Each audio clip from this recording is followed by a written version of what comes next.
जय हिंद साथियों, स्वागत है आपका हमारे YouTube चैनल पे। जैसा कि हम लोग पढ़ रहे थे कि मैथ का जो 1 मार्च को पेपर होने वाला है उसके मोस्ट इम्पॉर्टेंट क्वेश्चन जो आने वाले हैं, तो एक वीडियो हमने पहले बना दिया है जिसमें हमने 5 चैप्टर तक का जो सबसे इम्पॉर्टेंट क्वेश्चन है वो हम लोगों ने पढ़ लिया है। अब हम लोग उसके बाद का पढ़ेंगे। तो आज हम लोग लास्ट चैप्टर से शुरुआत करेंगे और फिर एक एक करके 10 चैप्टर तक का क्वेश्चन पढ़ेंगे। ठीक है, तो चलिए शुरुआत करते हैं। देखिए पहला क्वेश्चन लिखा है 52 पत्तों की अच्छी प्रकार से फेंटी गई एक ताश की गड्डी में से एक पत्ता निकाला जाता है, निम्नलिखित को प्राप्त करने की प्रक्रिया। तो पहले हम जानेंगे कि ताश की गड्डी में कौन कौन से पत्ते होते हैं। तो मैं इधर बताए दे रहा हूँ इधर साइड, और इनका आंसर इधर लिख दूंगा। चलिए एक दूसरा पेज ले लेते हैं इसके लिए। ठीक है, तो ताश की गड्डी में टोटल 52 पत्ते होते हैं। कितने होते हैं? 52 पत्ते। ठीक है, कितने पत्ते होते हैं? 52। अच्छा, कौन कौन से पत्ते होते हैं इसमें? देखिए इसमें 4 बादशाह होते हैं। क्या होते हैं? 4 बादशाह। 4 इक्के होते हैं। 4 इक्के होते हैं। 4 बेगम होती हैं। 4 गुलाम होते हैं। ठीक है, 52 पत्तों को अगर हम इनको कलर वाइज कैटेगराइज करें तो इसमें 52 पत्ते में से 26 लाल पत्ते होंगे और 26 काले पत्ते होंगे। ठीक है, ये जो 26 लाल होंगे इसमें पान होगा, इसमें ईंट होगा। ये जो 26 काले हैं इनमें चिड़ी होगा और हुकुम होगा। चिड़ी होगा और हुकुम, यानी पान के 13 पत्ते, ईंट के 13, चिड़ी के 13 और हुकुम के 13। टोटल कितने हो गए? 52।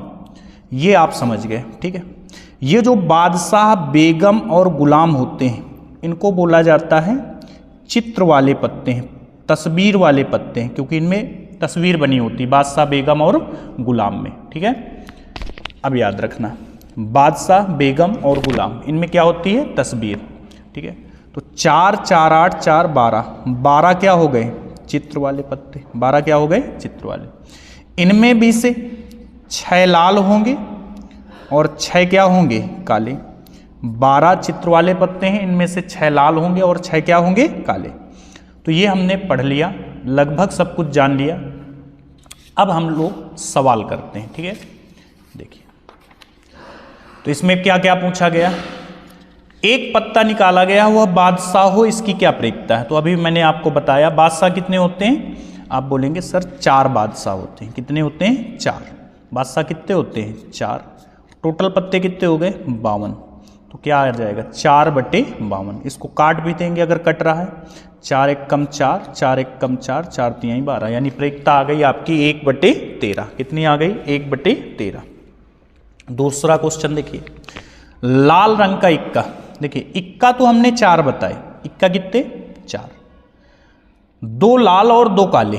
हमें लाल रंग का इक्का निकालना है।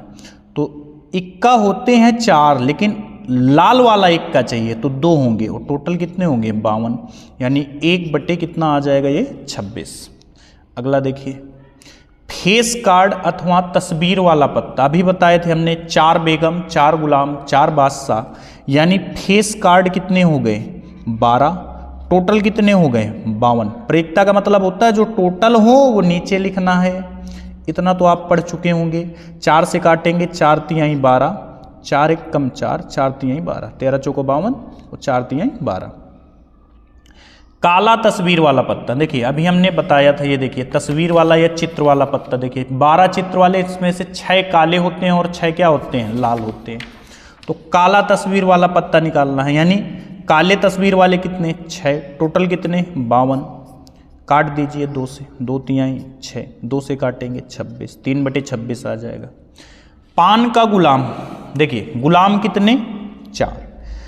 एक पान का, एक ईंट का, एक चिड़ी का, एक हुकुम का। ठीक है, पान का गुलाम निकालना है। तो गुलाम 4 होते हैं, लेकिन पान के कितने होंगे? 1 होगा। तो ये आ जाएगा 1/52। कितना आ जाएगा? 1/52। अगला है हुकुम का पत्ता। तो हुकुम के पत्ते दोस्तों कितने होते हैं? 13। 13 हुकुम के, 13 चिड़ी के, 13 पान के, 13 ईंट के। तो हुकुम के पत्ते 13, टोटल कितने? 52। 13 चौको 52, 1/4। काला पत्ता, देखिए टोटल पत्ते 52, आधे काले आधे लाल, यानी काला पत्ता निकालना है तो काले पत्ते 26, टोटल 52। 26 दूना 52, 1/2 आ जाएगा। 3 के गुड़ज वाले पत्ते, 3 के गुड़ज वाला ऐसा भी क्वेश्चन आ सकता है। तो 3 के गुड़ज वाले कितने होते हैं? देखो 3 के गुड़ज वाला 3 होगा, 6 होगा और 9 होगा। इसको बोलते हैं तिक्की, इसको छक्का, इसको नहिला। तिक्की होंगी 4, छक्का होंगे 4, नहिला होंगे 4। ये सब 4-4 होते हैं पत्ते, एक चिड़ी, एक पान, एक ईंट, एक हुकुम। तो तिक्की भी 4, छक्के भी 4, नहिले भी 4, यानी कितने हो गए? 12। और टोटल कितने? 52। काट देंगे इसको, 4 से 4 तिहाई 12, और 4 से इसको काटेंगे तो ये आ जाएगा 13, 3/13। अब ये ज़्यादा दिमाग वाले बच्चे ये ना करने लगे सर 3 से 3 कैंसिल, ऐसे ना कर लेना कैंसिल। अगला है ईंट की बेगम। तो बताइए बेगम कितनी होती हैं? बेगम होती हैं 4, लेकिन इसमें बोला गया है ईंट की। बेगम तो है लेकिन ईंट वाली है, तो ईंट वाली बेगम बच्चों 1, टोटल कितने? 52, तो इसका आ गया 1/52। लाल गुलाम, जैसे ये देखिए लाल रंग का इक्का यहाँ लिखा था, लाल रंग का इक्का, तो उसी तरह बोला गया लाल रंग का गुलाम। गुलाम होते हैं 4, लाल वाले 2, 2 काले वाले, तो 2/52, यानी 1/26। इससे ज़्यादा कोई क्वेश्चन नहीं आ सकता ताश से रिलेटेड, ठीक है। तो ताश वाले बस इतने ही क्वेश्चन होंगे, ठीक है, समझ गए होंगे उम्मीद है। अगला देखिए दूसरा क्वेश्चन, दूसरा है पासे पर आधारित। तो पासे पर क्या बोला गया है कि एक पासे को एक बार फेंका जाता है, प्रायिकता होगी क्या? एक अभाज्य संख्या हो। तो पहले बताइए एक पासे को फेंका जाता है तो क्या क्या आ सकता है? पासे पर 1 आ सकता है जिसको आप लोग पाव बोलते हैं, 2 आ सकता है, 3 आ सकता है, 4 आ सकता है, 5 आ सकता है और 6 आ सकता है। ये कुल संभावनाएं हो गई। एक पासा फेंकने पर कुल संभावना कितनी होती है? 6। अब एक एक करके प्रायिकता निकालते हैं। पहला एक अभाज्य संख्या। अब अभाज्य संख्या ही नहीं पता तो फिर दिक्कत है। अभाज्य संख्या वो होती हैं जो एक से कटे, स्वयं से कटे, इसके अलावा किसी और संख्या से ना कटे। तो अभाज्य होगा आपका 2, अभाज्य होगा आपका 3, अभाज्य होगा आपका 5। तो 2 होगा, 3 होगा, 5, 2 1 और 2 से कटेगा, 3 1 3 से कटेगा, 5 1 5 से कटेगा। एक जो होता है ना भाज्य होता है ना अभाज्य। तो आपके पक्ष में 3 संख्याएं आएंगी, 2 आएगा, 3 आएगा और 5 आएगा। तो 3 हो गई और टोटल कितनी है? 6। काट देंगे 1/2। अगला है 2 और 4 के बीच स्थित संख्या। बताइए 2 और 4 के बीच, 2 और 4 के बीच एक ही संख्या है, क्या है? 2 और 6 के बीच है, सॉरी 2 और 6। 2 और 6 के बीच 1 2 3 कितनी संख्याएं हैं? 3। तो 2 और 6 के बीच 3 संख्याएं हैं, टोटल 6 है, 3 दूनी 6, यानी प्रायिकता इसकी भी हो जाएगी 1/। अगला देखिए एक विषम संख्या निकालनी। क्या निकालनी है? एक विषम संख्या। विषम संख्याएं कौन होती हैं? जो 2 से ना कटे, 1 नहीं कटेगा, 3 नहीं कटेगा, 5 नहीं कटेगा। तो ये भी आ जाएगा 3, 1 3 5 कितनी हो गई? 3, 3/6। ऐसा मत सोचना कि सबका आंसर 1/2 आएगा। आगे देखिए 6 से बड़ी। क्या इसमें कोई 6 से बड़ी संख्या आपको दिख रही है? पासा फेंकने पर क्या कोई संख्या 6 से बड़ी आती है? आप बोलेंगे ना सर 6 से बड़ी तो कोई संख्या ना आती, यानी आपके पक्ष में कितनी संख्याएं हो गई? 0। टोटल कितनी है? 6, यानी आंसर कितना आ जाएगा? 0। इसे असंभव घटना कहते हैं। क्या बोलते हैं? जब प्रायिकता 0 होती तो उसे क्या बोलते हैं? असंभव घटना, ठीक है, असंभव घटना। 7 से छोटी संख्याएं, जो आप लूडो खेलते हैं पासा, उसमें सारी संख्याएं क्या हैं? 7 से छोटी, यानी आपके 6 की 6 आ जाएंगी। आप अगर इनाम खेलेंगे, बोले मैं लूडो खेलूंगा और 7 से छोटी संख्या आ जाए तो मैं जीत जाऊंगा, तो कभी आप हारेंगे ही नहीं। कोई भी संख्या आ जाए आप भी जीतेंगे। तो 6/6, यानी प्रायिकता कितनी? 1। जब प्रायिकता 1 आ जाए तो इसे निश्चित घटना बोलते हैं। क्या बोलते हैं दोस्तों? निश्चित घटना। तो जब प्रयुक्ता 1 हो तो निश्चित घटना, और जब प्रयुक्ता 0 हो तो उसे असंभव घटना।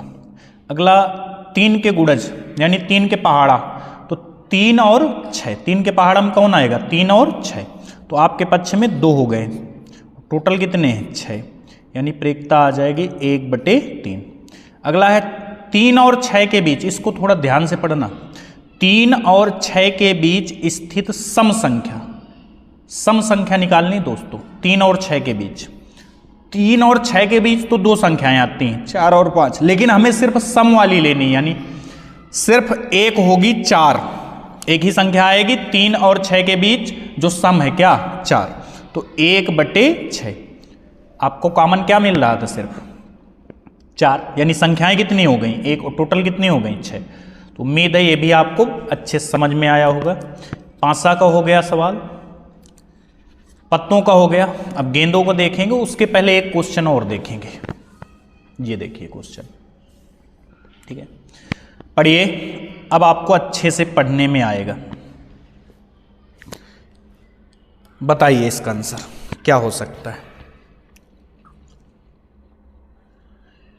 एक पेटी में 90 डिस्क हैं जिन पर 1 से 90 तक संख्याएं अंकित हैं। यदि पेटी में से एक डिस्क यादृच्छा निकाली जाती है तो निम्न की प्रयुक्ता ज्ञात कीजिए। पहला है 2 अंकों की संख्या, दूसरा है एक पूर्ण संख्या, तीसरा है 5 से विभाज्य। तो 2 अंकों की संख्या कौन कौन सी होती हैं? देखिए 2 अंकों की संख्याएं कहाँ शुरू होंगी? तो आप बोलेंगे सर 2 अंकों की संख्याएं जो होंगी वो शुरू होती हैं 10 से। 10 से छोटी तो कोई होती नहीं। 10 के बाद क्या होगा? 11, 12, ऐसे कहाँ तक? 90 तक हैं, तो डॉट डॉट कहाँ तक? 90। यानी ये तो प्राकृतिक संख्याएं लिखी हुई हैं सारी, सारी क्या हैं? प्राकृतिक संख्याएं। सिर्फ यहां पर 9 छूटी हुई हैं, 1 2 3 4 5 6 7 8 9, बाकी सब लिखी हैं। तो 90 तक संख्याएं हैं, 9 छूटी हुई हैं, यानी आप कितनी ले सकते हैं? 90 में 9 घटा देंगे 81, और टोटल कितनी संख्याएं हैं? 90। आपके पक्ष में कितनी है? 81, क्योंकि 1 2 3 4 5 6 7 8 9 आप नहीं ले सकते, आपको 2 अंकों की ही संख्याएं लेनी है। तो 2 अंकों की संख्याएं कितनी हो जाएंगी? 90 तक अगर लिखेंगे तो 81 हो जाएंगी, और टोटल 90 हैं। इनको काट दीजिए 9 से, 9 9 81 और 9 दहम 90, तो 9 बटे कितना आ जाएगा? 10। अगला क्वेश्चन है एक पूर्ण वर्ग संख्या। पूर्ण वर्ग का मतलब जो परफेक्ट स्क्वायर हो, जैसे 1 का स्क्वायर 1, 2 का स्क्वायर 4, 3 का स्क्वायर 9, 4 का स्क्वायर 16, 5 का स्क्वायर 25, 6 का स्क्वायर 36, 7 का स्क्वायर 49, 8 का स्क्वायर 64, 9 का स्क्वायर 81, 10 का 100 होता है, लेकिन 90 तक हमें लेनी है। तो इसके बाद तो जा नहीं सकते। ये कितनी हो गई? तो आप बोलेंगे सर 9 हो गई। कितनी हो गई? 9, और टोटल कितनी है? 90, 9 दहम 90, 1/10। इसकी प्रयुक्ता कितनी आ जाएगी? 1/10। अगला देखिए 5 से विभाज्य संख्याएं। तो 5 से कौन संख्याएं कटती हैं? जो 5 के पहाड़ा में आएंगे, 5, 10, 15, 20, ऐसे कहाँ तक का? 90 तक। अब आप सोचेंगे हम पूरे लिखें तब निकालें, नहीं, 5 का भाग दीजिए, 90 में आ जाएगा। 18 संख्याएं होंगी। 5 से आप ऐसे 5, 10, 15, 20, 30, 35 ऐसे लिखेंगे 90 तक, तो कितनी संख्याएं हो जाएंगी?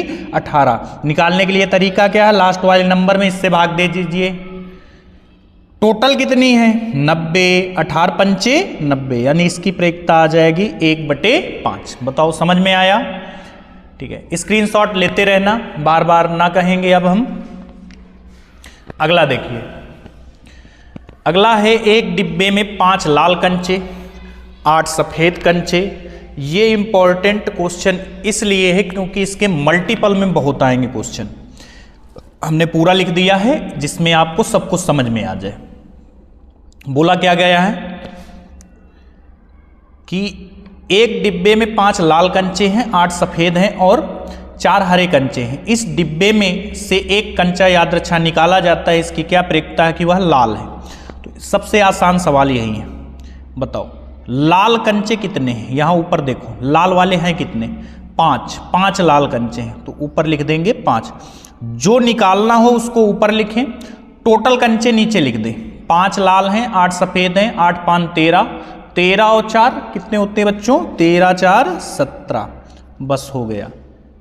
पीई, अच्छा प्रेक्ता को दर्शाते कैसे हैं? पीई से, पीई से।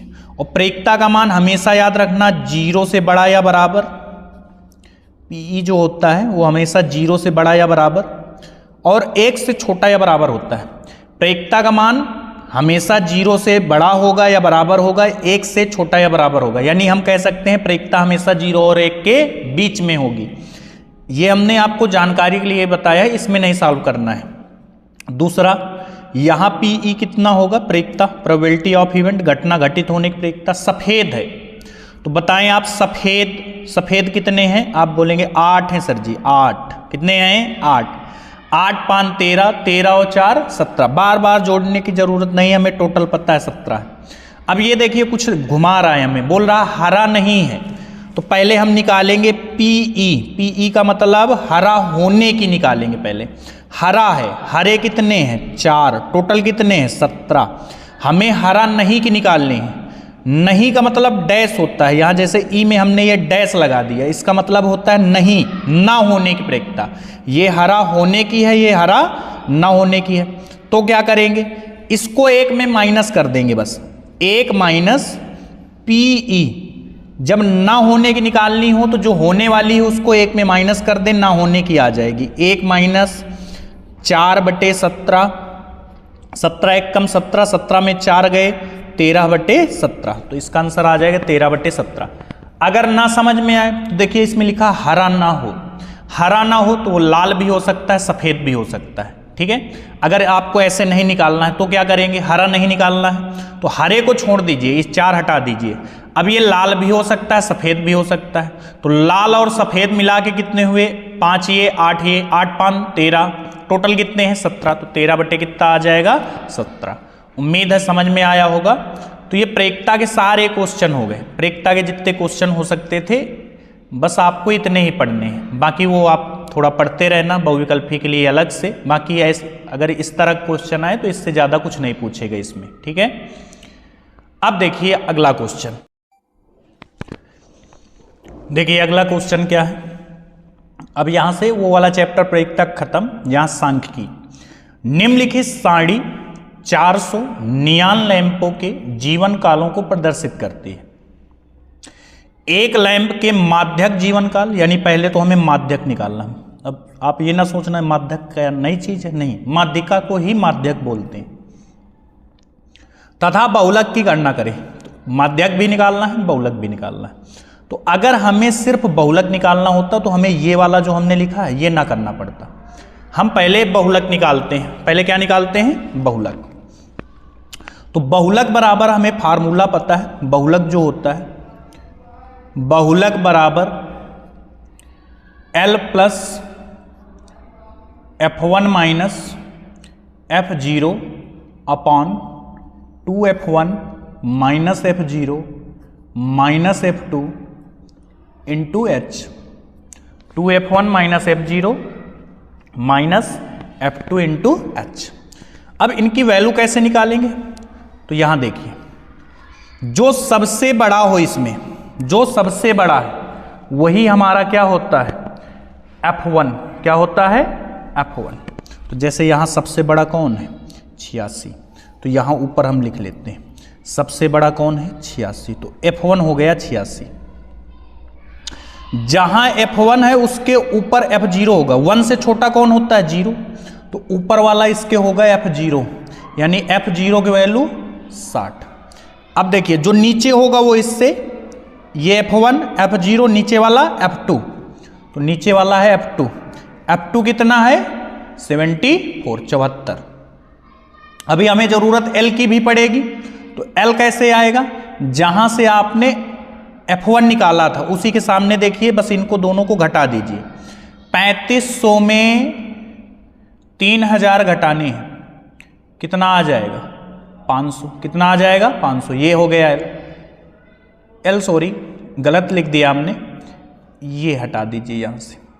एल जो होता था वो निम्न सीमा होती थी, तो ये 3000 आ जाएगा। जो एल पहले लिखा होता है वही एल होता है, तो ये 3000 आएगा।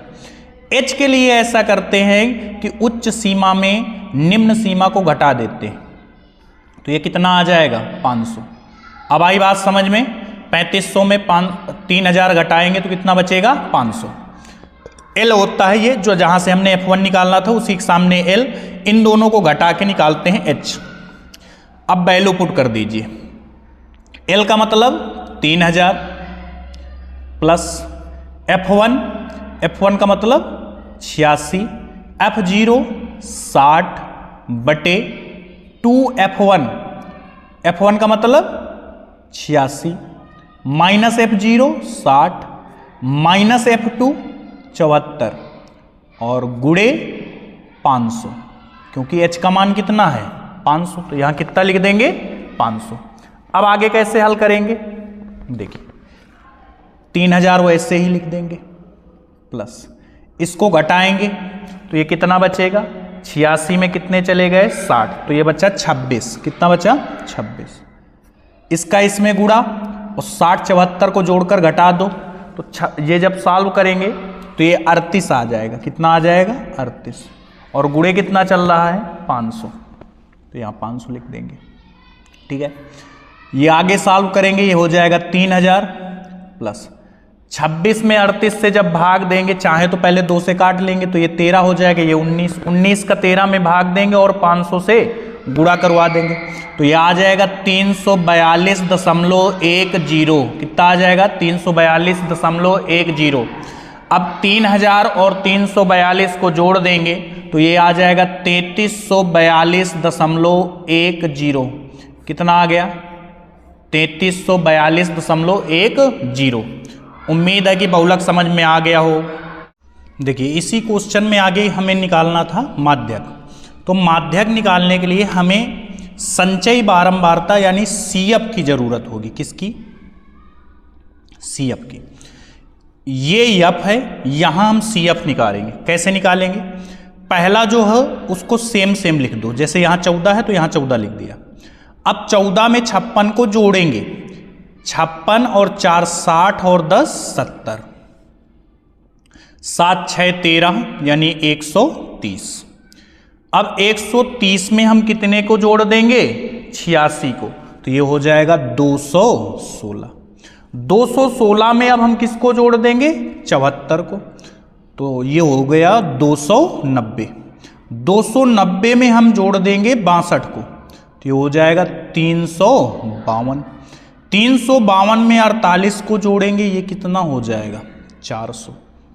अच्छा, आप इनको भी जोड़ के देखना, ये हमेशा n आएगा ये, और ये जो आएगा इसके क्या होगा बराबर, तो n बराबर यहां से 400 आएगा। कितना आ जाएगा 400।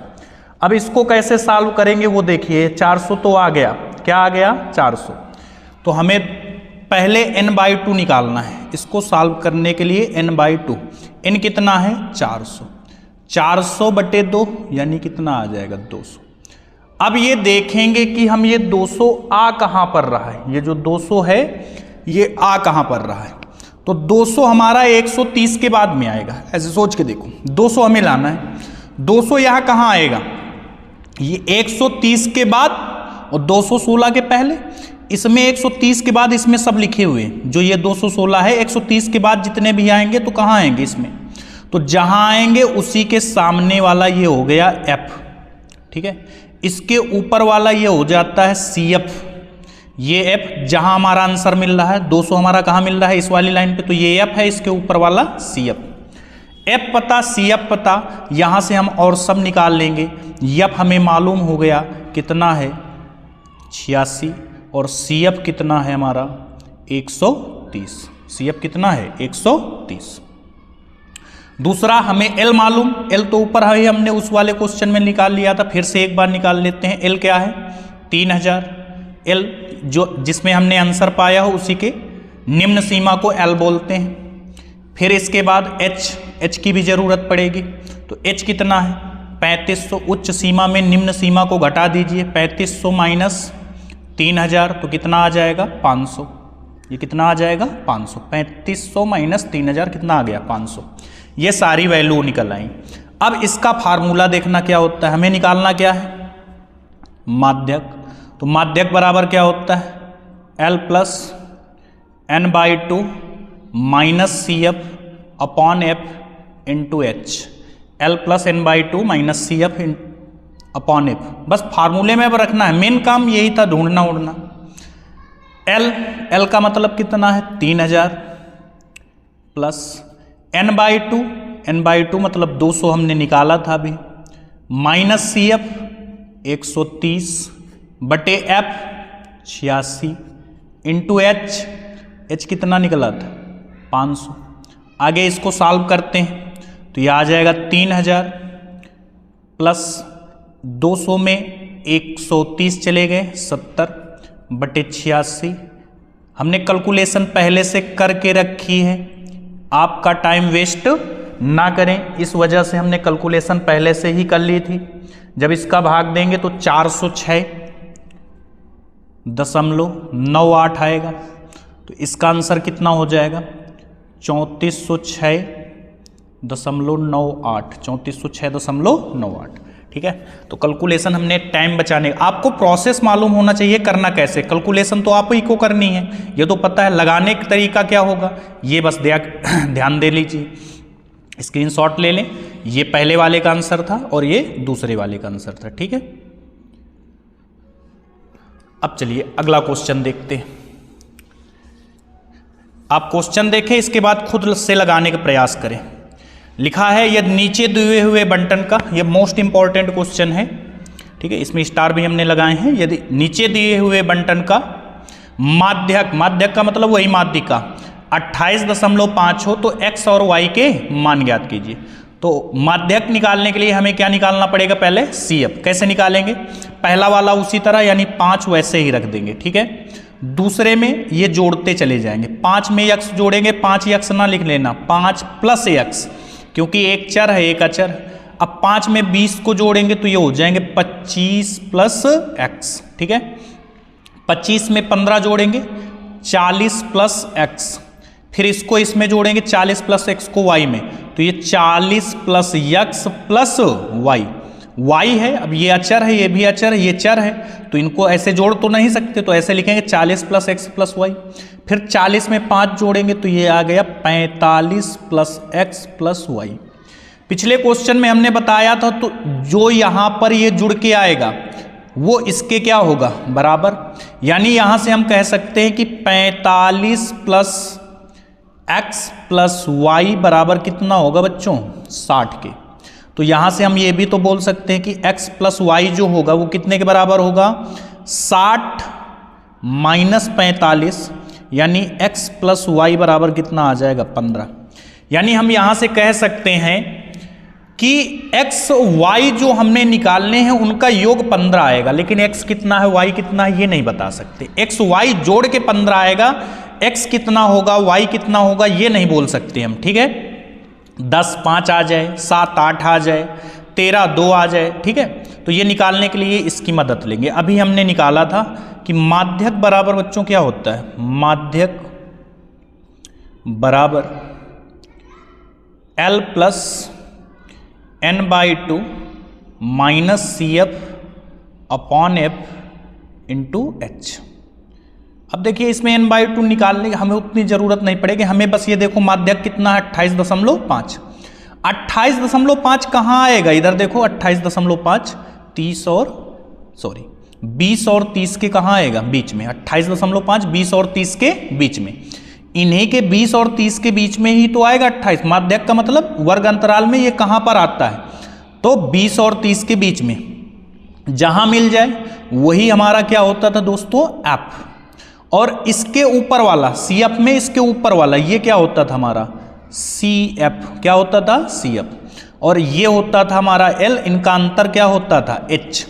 तो यहां से हम लिखेंगे, चाहे तो पहले वैल्यू सब चलो लिख लेते हैं, अब समझ गए होंगे आप। L पहले आप सब वैल्यू जब सॉल्व करना तो ऐसे लिख लेना कि यहाँ पर F बराबर हमने कितना निकाला 20, CF बराबर कितना निकाला, कम से कम हल नहीं करेंगे क्वेश्चन तो कम से कम इतना तो लिखाएंगे। इसके अलावा हमने L निकाला था, L भी कितना था 20, L का मतलब ये वाली सीमा पहले वाली। फिर हमने H निकाला, H क्या होता है, दोनों को घटा दीजिए, कितना 30 माइनस 20 तो कितना आ जाएगा 10। अब यहाँ रख दीजिए L का मान 20, n/2 ये है आपका n 60 के आधे 30 माइनस, यहाँ बच्चे गलती करेंगे, सभी गलती करेंगे, माइनस का CF, तो यहाँ आप सिर्फ 5 पे नहीं माइनस लगाना, अंदर पूरे में मल्टीप्लाई होगा माइनस का, तो माइनस का 5 माइनस का x और बटे कितना f का मतलब 20 और गुड़े h का मतलब 10। अब ये 10 से इसको काट दीजिए 2 बार में। यहाँ माध्यक भी हमें मालूम है कितना है 28.5, तो इसको लिख दीजिए 28.5, ठीक है। ये 20 इधर माइनस के आएंगे तो 28.5 माइनस का कितना 20 बराबर कितना, इधर देखिए 30 में 5 चले जाएंगे तो 25 माइनस x और बटे में क्या ये 2 चल रहा है। यहाँ 28 में 20 जाएंगे तो ये हो जाएंगे 8.5 बराबर 25 माइनस x बटे 2। ये बटे वाला इधर गुणा में आएगा तो 85 दूना 170 हो जाएगा और एक अंक बाद दशमलव लगा देंगे, इधर बचेगा 25 माइनस x इधर आएगा तो प्लस का हो जाएगा उधर 25, ये प्लस का 17 है उधर क्या हो जाएगा माइनस का, क्योंकि दशमलव के बाद इस जीरो कोई महत्व तो नहीं है। यहाँ पे 25 में 17 गए 8 बचे तो x की वैल्यू आ गई 8 और ये हमारा समीकरण क्या था पहला मान लेते हैं। यहाँ फ्रॉम फर्स्ट लिखेंगे, समीकरण 1 में मान रख देंगे किसका x का, तो यहाँ से x का मतलब 8 प्लस y बराबर 15, तो y बराबर 15 माइनस 8 यानी कितना आ जाएगा 7, तो y का मान कितना आ गया 7। ये बहुत इंपॉर्टेंट क्वेश्चन है, कृपया इसको एक बार अपने कॉपी पे अपने मन से जरूर लगाएं, ठीक है। ये दे रहा स्क्रीनशॉट ले लें अगर आप लेना चाहें, ठीक है। अगला क्वेश्चन देखिए, हम लोगों ने देखते ही देखते 6 क्वेश्चन कर लिए। अगला क्वेश्चन देखिए 7वां नंबर। हमने माध्य पढ़ा, माध्यिका पढ़ी हमने, माध्यक जिसको बोलते हैं। हमने और क्या पढ़ा, हमने और पढ़ा क्या, हमने पढ़ा बहुलक। अब पढ़ने वाले हैं माध्य। ये भी बहुत इंपॉर्टेंट क्वेश्चन है। निम्नलिखित बंटन एक मोहल्ले के बच्चों के दैनिक जेब खर्च दर्शाता है। माध्य जेब खर्च, माध्य आपको इसमें दिया गया 18 है, लुप्त बारंबारता f का मान निकालना है, ये f है। तो हम पहले यहाँ पर याद रखें कि जब बारंबारता निकालेंगे तो x की जरूरत पड़ेगी। x निकलता कैसे है, इन दोनों को जोड़ के 2 का भाग देना है, उच्च सीमा निम्न सीमा को जोड़ के 2 का भाग, 11 13 24, 24 के आधे 12, इसी तरह 15 13 28, 28 के आधे 14। अब यहाँ 2 2 जोड़ रहे हैं तो आगे बस जोड़ते चले जाएं, 16 18 20 22 24। लास्ट वाला कंफर्म करने के लिए एक बार जोड़ लें, 5 और 3 8 2 2 4 48 हो रहे हैं, 48 के आधे करेंगे तो कितने हो जाएंगे 24। तो मतलब सब सही कार्यक्रम चल रहा है। अब क्या करवाएंगे, यहां से निकालेंगे fx यानी f और x का गुणा, ठीक है। तो इसको प्रत्यक्ष विधि बोलते हैं। क्योंकि हम पेपर का टाइम है तो अब यहां डिस्कस नहीं करेंगे क्या कल्पित माध्य होता है, क्या पगल विचलन होता है।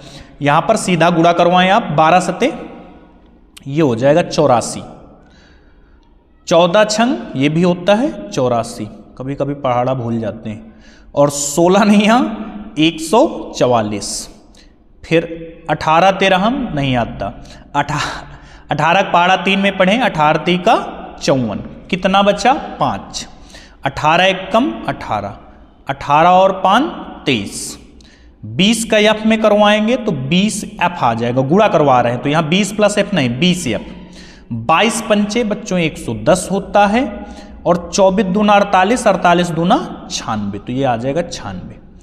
अब यहां से देखिए ये योग लिखा है, यहां इसको देखो ये f है तो इसका योग करेंगे तो ये योग का चिन्ह होता है सिग्मा, और किसका योग कर रहे हैं f का, तो सिग्मा f।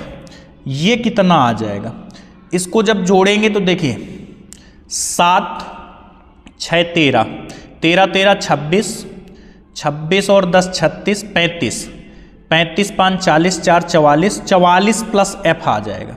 ये ना नीचे लिखे देता हूँ, जोड़ने से आ जाएगा 44 प्लस एफ। ठीक है, इसी तरह इसको जोड़ेंगे, 4 4 8, 4 12, 4 16, 4 20 और 2 22, 2 8 8 16, 4 20, 3 23, 1 24, 10 34, 33, 33 और 2 हासिल वाले 35, यानी हासिल अब कितने लगेंगे, 3 3 1 4, 4 2 6 1 7, 752 आ गया।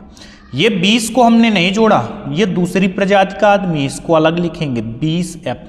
ये आप किसका योग कर रहे हैं, fx का, तो यहाँ लिखेंगे ये है हमारा सिग्मा fx। ठीक है, आप ऐसे लिखना सिग्मा fx बराबर। अब इसका फार्मूला होता है, हम समांतर माध्य या माध्य को x बार से दर्शाते हैं, इसे बोलते हैं x बार। x बार क्या होता है, sigma fx upon sigma f। तो ये माध्य में करना है, क्या जब बोले माध्य, समांतर माध्य एक ही बात है। माध्य समांतर माध्य एक होते हैं, माध्यक माध्यिका एक होती है, बहुलक अलग होता है। ठीक है, सिग्मा fx अभी हमने निकाला 752 प्लस 20f और बटे सिग्मा f यानी 44 प्लस f।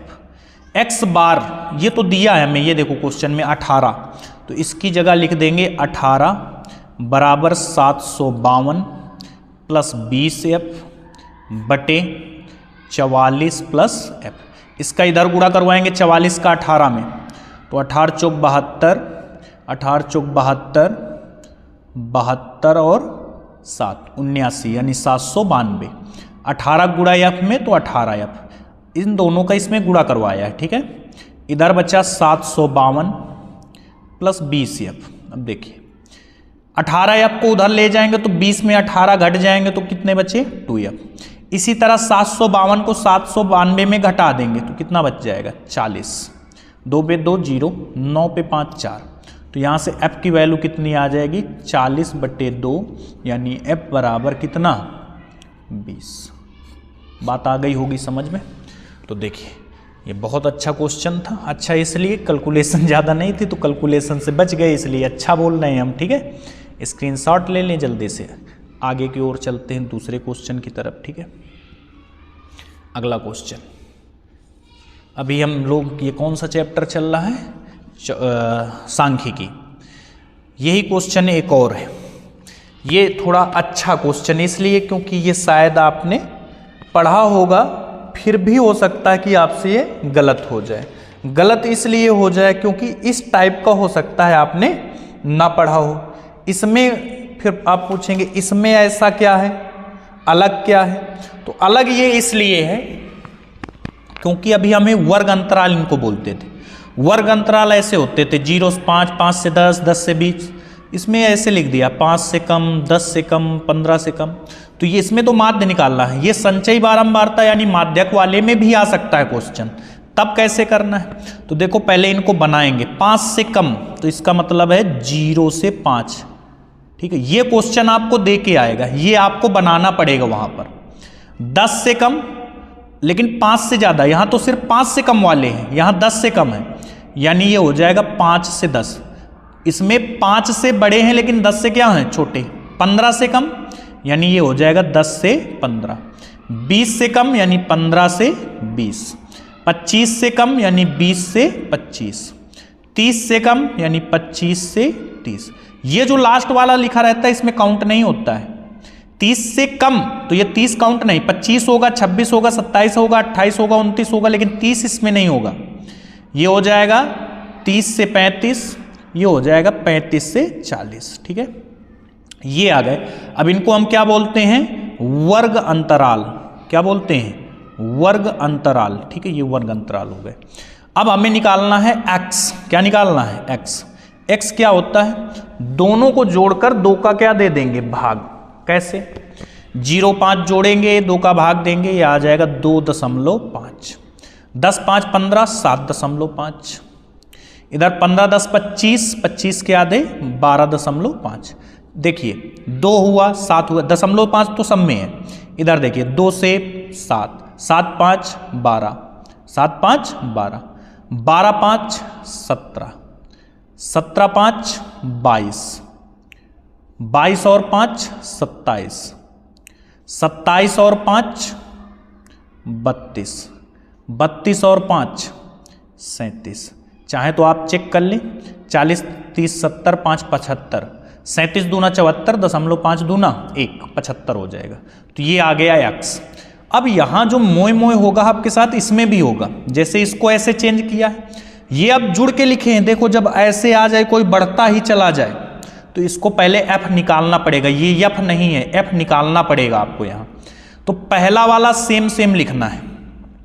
अब यहाँ वहाँ जोड़ के हम CF निकालते थे, अब यहाँ CF से f लाना है, तो घटा के निकालेंगे। 10 में 3 गए 7, 25 में 10 गए 15, 49 में 25 घटाएंगे, 9 में 5 गए 4, 4 में 2 2, 15 में 9 गए 6, यहाँ बच्चा कितना 5, 5 पे 1, 5 पे सॉरी 4 1, यहाँ 13 में 5 गए 8, यहाँ बच्चा कितना 6, 6 पे 6 गए 0। अगला 78 पे 73 चले जाएंगे 5, 80 पे 78 जाएंगे 2। तो ये निकल के आ गया f और ये है x। अब इनका क्या करवाते थे, अभी इस सवाल को हमने किया था इसी तरह का fx। क्या निकालेंगे fx। तो हम गुणा देखो कैसे करवाएंगे, 2.5 का 3 में, तो 25 तिहाई कितने होते हैं 75, यानी ये कितना आ जाएगा 7.5। अब 75 दूना 150, 1.5 दूना 300, 450 और 25 और, तो कितना हो गया 525, यानी ये आ जाएगा 52.5। नहीं समझ में आ रहा होगा कि आपको गुणा अलग से करवा लेना है। मैंने गुणा करवा रखा है, मैं लिख देता हूं। ये आपका आएगा 187.5, क्योंकि गुणा करवाना तो आपको आता है। 420 आ जाएगा, ये कितना आ जाएगा 420.0, यानी पूरा पूरा 420। अगला आएगा 360, फिर 220, ये आएगा 360, ये आएगा 220, फिर इसके बाद वाला होगा 162.5 और 75, ये होगा 162.5 और ये हो जाएगा 75 पूरा पूरा। अब देखिए इधर तो 5 5 10 5 15 5 20, लास्ट में 0 ही आना है, तो यहाँ 0 लिख लेंगे। ठीक है, तो ये जो आएगा इसको हम क्या बोलते थे, सिग्मा fx। क्या बोलेंगे, सिग्मा fx बराबर, ये जब जोड़ के हम लिख रहे हैं 1485 आ रहा है, 1485.0 आएगा तो 0 लिख लेते हैं, 1485.0। दूसरा हमें इसकी जरूरत पड़ती थी सिग्मा f की, सिग्मा f, ये वाला जोड़ेंगे। ठीक है, तो ये जुड़ के यहां लिखा था, हमने बताया था ये जो जुड़ के आएगा वही ये आएगा, तो सिग्मा f कितना आ जाएगा 80। हमें निकालना क्या है x बार, तो x बार क्या होगा sigma fx upon sigma f। तो x बार सिग्मा fx अभी निकाला 1485 और बटे 80। तो हम 8 का भाग, अब सोचेंगे 80 का भाग कैसे दें, आप 8 का भाग दे लीजिए इसमें, और फिर एक जब दशमलव लग जाए भाग दे लेंगे, तब पूरा एक अंक बाद दशमलव लगा देंगे। तो ये आ जाएगा 18.56, कितना आ जाएगा 18.56। जिसको ना समझ में आए तो देखो ऐसे 8 का भाग देना है, कितने में 1485 में। ठीक है, 8 का भाग दें, 8 दूनी 16 ज्यादा हो जाएंगे, 8 एक कम 8, कितने बचे 6। यहां आया कितना 8, 8 64, कितने बचे 4, यहां से कितना आएगा 5, 8 5 40। अब यहां क्या लगेगा दशमलव, कितना बचेगा 5, फिर भाग देंगे इसमें 8 5 40। देखिए कुछ गड़बड़ हुआ क्या, शायद हमें लगता है नहीं, 5 आ जाएगा। अब 8 5 40, 8 छंग 48, फिर 2 बचेंगे, 8 दूनी 16, फिर कितने बचेंगे 4, 8 5 40, पूरा पूरा कैंसिल हो गया। ये आएगा भाग देने के बाद। अभी हमने 8 का भाग दिया था, ये 0 नहीं दिया था, तो एक अंक बाद दशमलव, जितने 0 हो नीचे उतने ही अंक बाद इधर को लाएंगे, तो यह आ जाएगा 18.5625। अब इसका सन्निकटन निकाल लेंगे तो 18.56 आंसर आ जाएगा। ठीक है, तो भाग ऐसे दिया जाता है, तो याद रखना अब हमेशा, स्क्रीनशॉट ले। आगे चलते हैं हम लोग, ये चैप्टर के भी सारे टाइप के क्वेश्चन मैंने करवा दिए। अब अगला चैप्टर देखिए, चलिए देखिए, अब ये क्वेश्चन आपको तो देख के ही लग रहा होगा कि कहाँ के हैं क्वेश्चन। ये अभ्यास कितना है, 12 32 सेंटीमीटर ऊंची और आधार त्रिज्या 18 सेंटीमीटर वाली एक बेलनाकार बाल्टी रेत से भरी हुई है। अच्छा, तो एक बाल्टी है जो बेलनाकार है, तो ये देखो बाल्टी हमने बना लिया, बेलनाकार है। इस बाल्टी को भूमि पर खाली किया गया, मतलब इसकी रेत उड़ेल दी गई है बाहर, और इस रेत की एक शंक्वाकार ढेरी बनाई जाती है। जो इससे रेत निकली उससे एक ढेरी बनाई गई। यदि शंक्वाकार ढेरी की ऊंचाई, ये जो शंक्वाकार ढेरी इसकी ऊंचाई ये देखो हमने लिख दी है 24 सेंटीमीटर, तो इस ढेरी की त्रिज्या और तिर्यक ऊंचाई निकालनी हमें। देखो ये जो ढेरी बनाई गई है ये इससे निकाली गई रेत से ही बनाई गई है, यानी इसमें जितनी रेत थी उससे ये बनाई गई है। तो इसका आयतन दोनों का क्या होगा, बराबर। तो यहां लिखेंगे ये कैसी है, बेलनाकार बाल्टी का आयतन, बेलनाकार बाल्टी का आयतन बराबर, इससे क्या बनाया गया है, शंक्वाकार ढेरी, शंक्वाकार ढेरी का आयतन, क्योंकि इसी मट्टी जो इसमें रेत पड़ी हुई है उसी से ये निकाला गया है। तो शंक्वाकार ढेरी का आयतन, तो दोनों के आयतन क्या होंगे, बराबर, क्योंकि इसी से ये बनाया गया है। ठीक है, आयतन बराबर होंगे, यानी बेलन का आयतन होता है 1/3 पाई r स्क्वायर h। ये बेलन का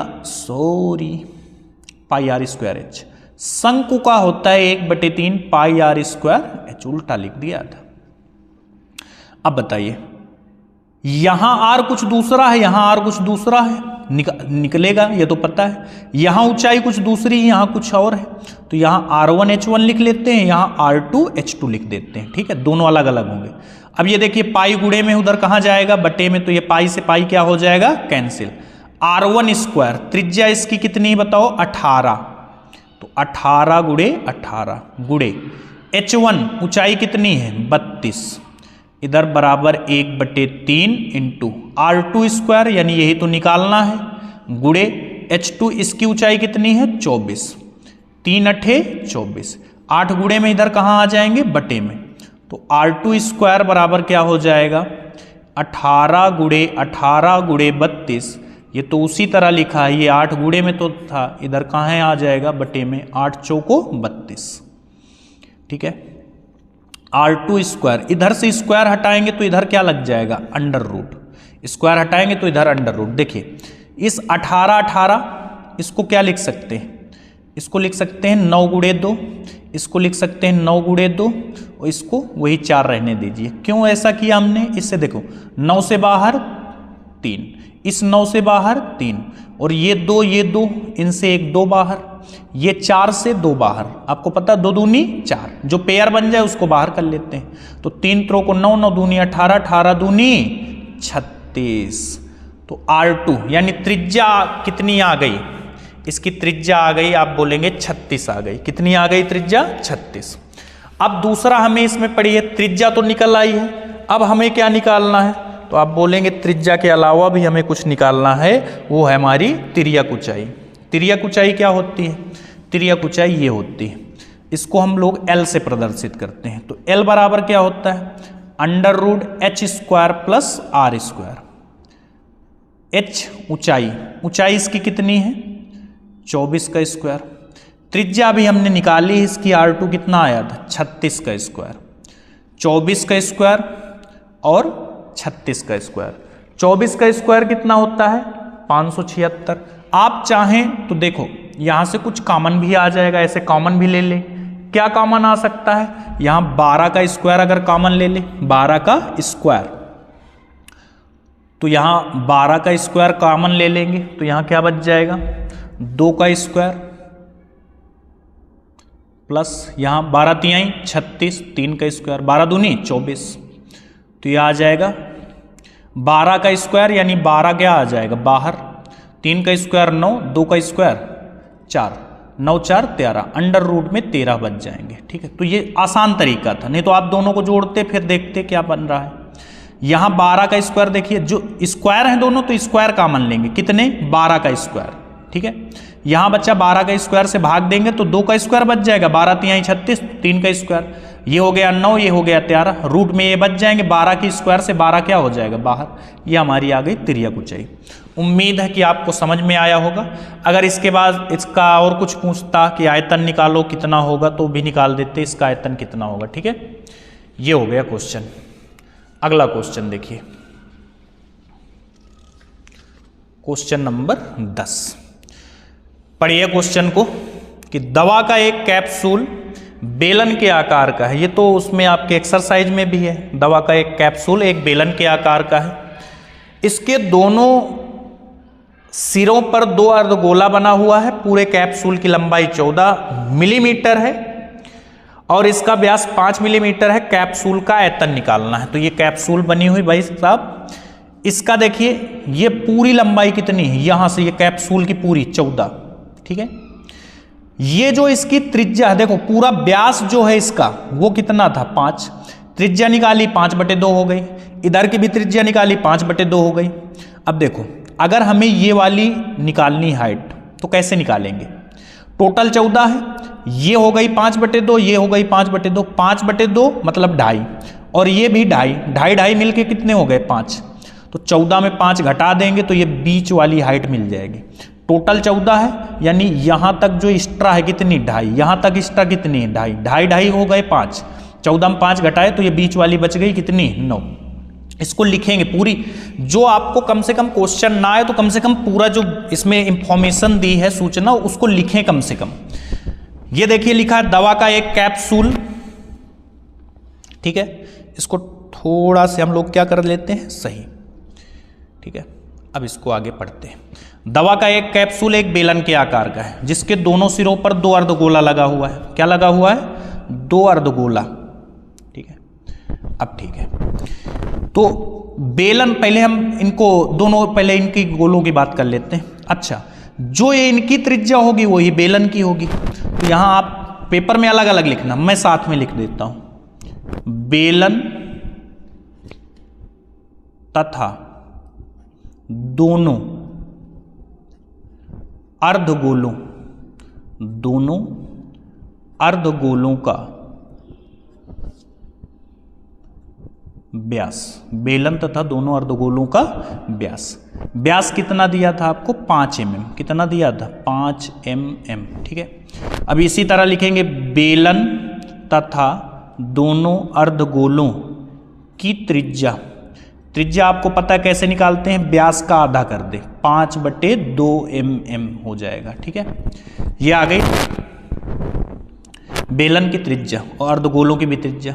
अब बेलन की हमें कुल ऊंचाई मालूम है, कुल ऊंचाई कितनी दी गई है, कुल ऊंचाई लंबाई एक ही बात है 14 mm। ठीक है, आप इनको अलग लिखना, बेलन का व्यास फिर बेलन की त्रिज्या, दोनों अर्धगोलों का व्यास दोनों अर्धगोलों की त्रिज्या, कम से कम 4 लाइन ऐसे भर दे, कुछ ना आता हो तब भी।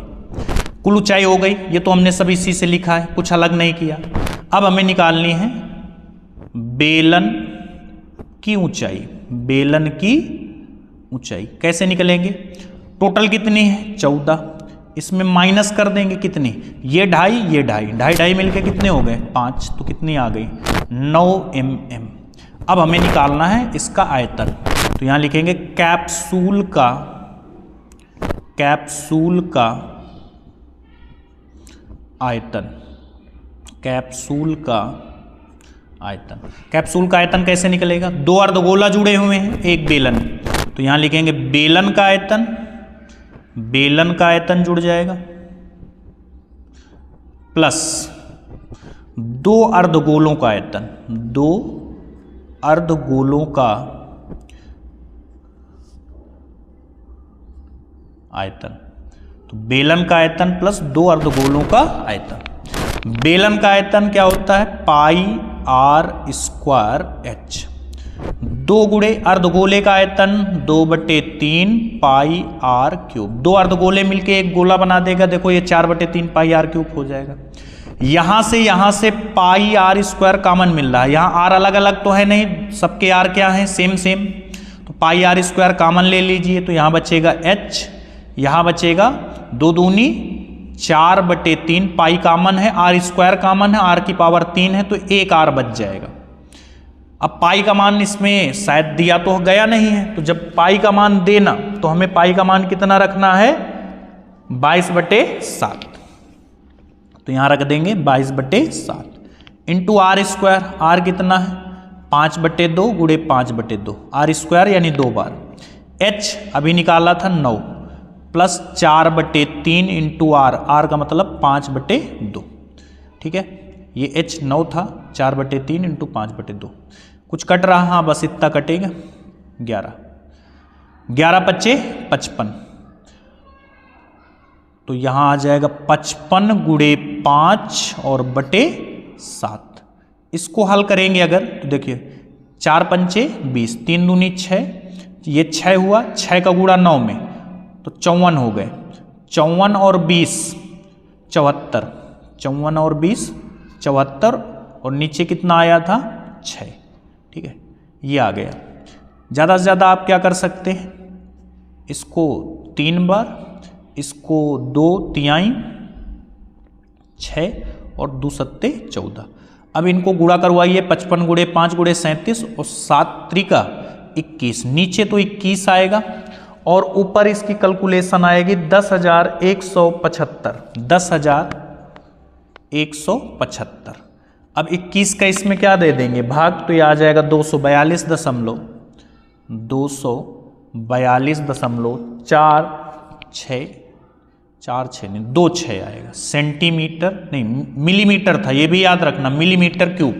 आयतन है तो क्यूब में, क्षेत्रफल होता तो काहे में, स्क्वायर में। ये सलूशन है इसका, आराम से देख लीजिए। ठीक है, ये वही क्वेश्चन है जो बहुत इंपॉर्टेंट है, इनको तो आप छोड़ के जा ही नहीं सकते। अगला क्वेश्चन देखिए, एक ठोस में ऊंचाई, ये भी बहुत इंपॉर्टेंट क्वेश्चन है। एक ठोस में देखो मैंने कितनी मेहनत की है, अलग अलग कलर से सबको बनाया जिससे आपको एक एक चीज स्पष्ट हो जाए। एक ठोस में ऊंचाई 120 सेंटीमीटर और त्रिज्या 60 सेंटीमीटर वाला एक शंकु सम्मिलित है। तो पहले हमने शंकु बना लिया जिसकी ऊंचाई ये देखो 120 है, त्रिज्या 60 है।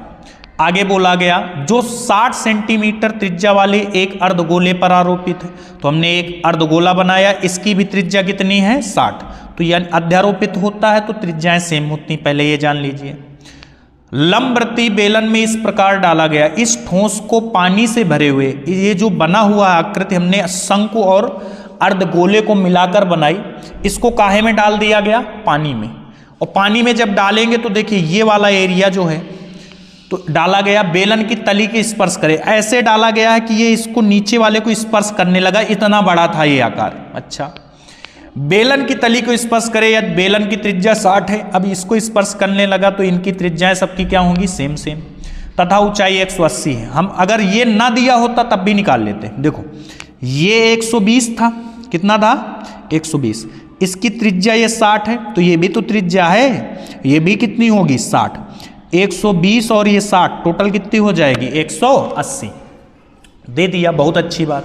तो बेलन में बचे शेष पानी का आयतन, अब जब इसको डाला गया तो पानी तो बस यहाँ बचेगा, यहाँ और यहाँ बच जाएगा, थोड़ा यहाँ बच जाएगा, थोड़ा यहाँ। ठीक है, तो कितना, तो हम कैसे निकालेंगे, तो ये इसका आयतन निकाल लें और इसका पूरे बेलन का आयतन निकाल लें, फिर दोनों को क्या कर दें, माइनस आ जाएगा। देखिए मैं क्या कहना चाह रहा हूँ, पहले तो इनकी इंफॉर्मेशन लिखिए। पहले किसके बारे में लिखते हैं, शंकु, तो यहाँ लिखेंगे शंकु। चलो ये दूसरे कलर से इसको लिख लेते हैं क्योंकि दोनों सेम सेम कलर हो जाएंगे। फिर शंकु की ऊंचाई, शंकु की ऊंचाई कितनी दी गई है 120 सेंटीमीटर। अच्छा, शंकु की त्रिज्या, शंकु की त्रिज्या ये कितनी दी गई है, ये है 60 सेंटीमीटर। इसी तरह आप देखेंगे बेलन, ये अर्धगोला, तो अर्धगोला अब इसकी ऊंचाई तो होती नहीं है, अर्धगोले की त्रिज्या ही ऊंचाई का यहाँ काम करती है। त्रिज्या कितनी है, इसकी भी कितनी है 60 सेंटीमीटर, ये लिखा है, अर्धगोले पर आरोपित है तो इसकी त्रिज्या सेम सेम होगी। फिर बेलन की बात करते हैं, तो बेलन की त्रिज्या, सबकी त्रिज्या सेम सेम है तो 60 सेंटीमीटर। फिर बेलन की ऊंचाई, ये बेलन की क्या है ऊंचाई, तो यहाँ लिखेंगे बेलन की ऊंचाई, बेलन की ऊंचाई कितनी है 180 सेंटीमीटर। तो कम से कम जितना दिया है, कम से कम पेपर में आप चित्र वित्र बना के इतना लिखाएंगे तो आधे नंबर 6 का होगा, तो 3 तो मिल ही जाएंगे। कैलकुलेशन अब हम करते हैं आपसे। देखिए हमने क्या बोला कि बेलन के आयतन में से इनका आयतन घटा दीजिए, तो शेष पानी का आयतन, शेष बचे पानी का आयतन निकालना है, शेष बचे पानी का आयतन। ये कैसे निकालेंगे, हम बेलन का आयतन निकाल लेते हैं पूरा, तो बराबर कैसे होगा, बेलन का आयतन, ठीक है, इसमें माइनस कर देंगे बेलन के आयतन में, किसका, इन दोनों का जोड़ के, किसका किसका, एक था शंकु, एक क्या था अर्धगोला, तो यहां लिखेंगे माइनस किसका करना है, शंकु का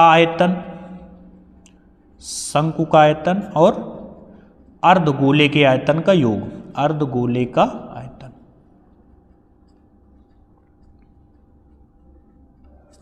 ठीक है, ये हो गया।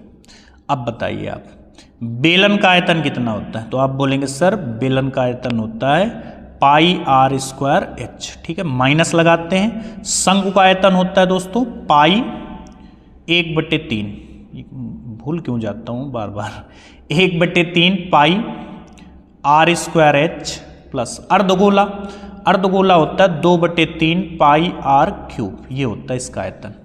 अब देखिए सबकी त्रिज्याएं सेम सेम है, पाई भी सब में सेम है, तो पाई आर स्क्वायर यहाँ से ले लीजिए कॉमन, तो यहाँ क्या बचेगा h minus 1/3 pi r square क्या हो गया कॉमन, तो यहाँ बचा एच प्लस यहाँ बचा 2/3 आर।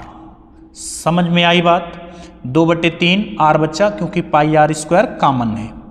पाई का मान दिया तो नहीं है, तो यानी 22/7 रखेंगे गुणे आर स्क्वायर त्रिज्या कितनी हमारी 60, तो यहाँ 60 × 60 एच, ये एच कौन वाला है, यहाँ H1 H2 लिख लेते हैं जिससे कंफ्यूजन ना होने, तो एच भी कॉमन ना ले लो आप। एच ये पहले हम किसकी बात कर रहे हैं बेलन, तो बेलन का एच कितना है 180 माइनस 1/3 इंटू एच, एच ये कौन सा है, ये आप बोलेंगे शंकु वाला है। शंकु का कितना था 120 प्लस 2/3 इंटू आर का मतलब 60। ये ऐसी कैलकुलेशन, थोड़ी कैलकुलेशन है, ज़्यादा सरल है ये। 3 से इसको काटेंगे 20 बार, ठीक है, 3 से इसको काटेंगे 40 बार, ठीक है, 40 20 दूनी 40, 40 40 80, 180 में इसको घटा दीजिए, तो ये 20/7 गुणे ये हो जाएगा 3600 गुणे 180 है ये 40, ये 20 दूनी 40, 40 और 40 80, 180 में घटा देंगे तो ये हो जाएगा 100। अब इनको गुणा करवा लेते हैं, 3600 और गुणे 22। अब इसकी गुणा तो बहुत बड़ी तो नहीं है, 36 × 22 करवाना है तो बहुत बड़ा तो नहीं है, ठीक है, तो ये आ जाएगा 14 25 6 000, 14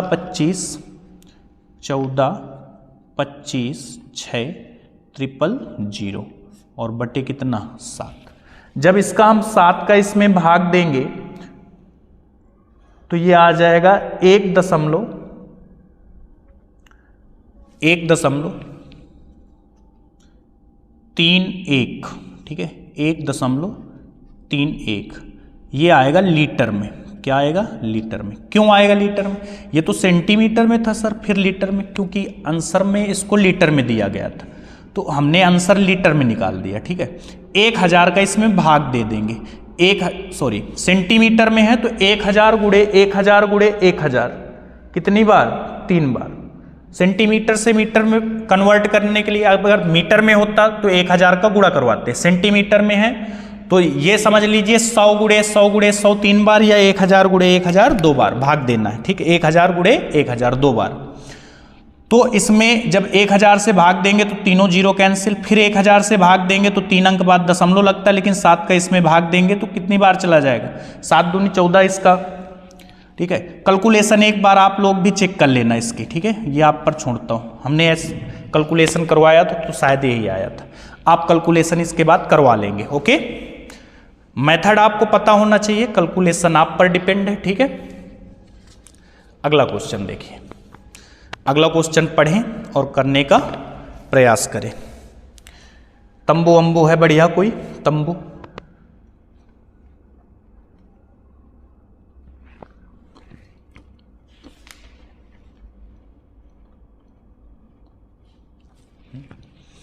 तो बोला क्या गया, एक तंबू एक बेलन के आकार का है जिस पर एक शंकु अध्यारोपित है। तो एक ये तंबू है, इस पे बेलन है, बेलन के ऊपर शंकु अध्यारोपित है। शंकु अध्यारोपित होने का मतलब ये होता है जो इसकी त्रिज्या होगी वही इसकी होगी, जो शंकु की त्रिज्या है वही बेलन की। अध्यारोपित का मतलब ये होता है। तो यहां इनके बारे में इंफॉर्मेशन जो दी हुई है उसको लिख लेते हैं।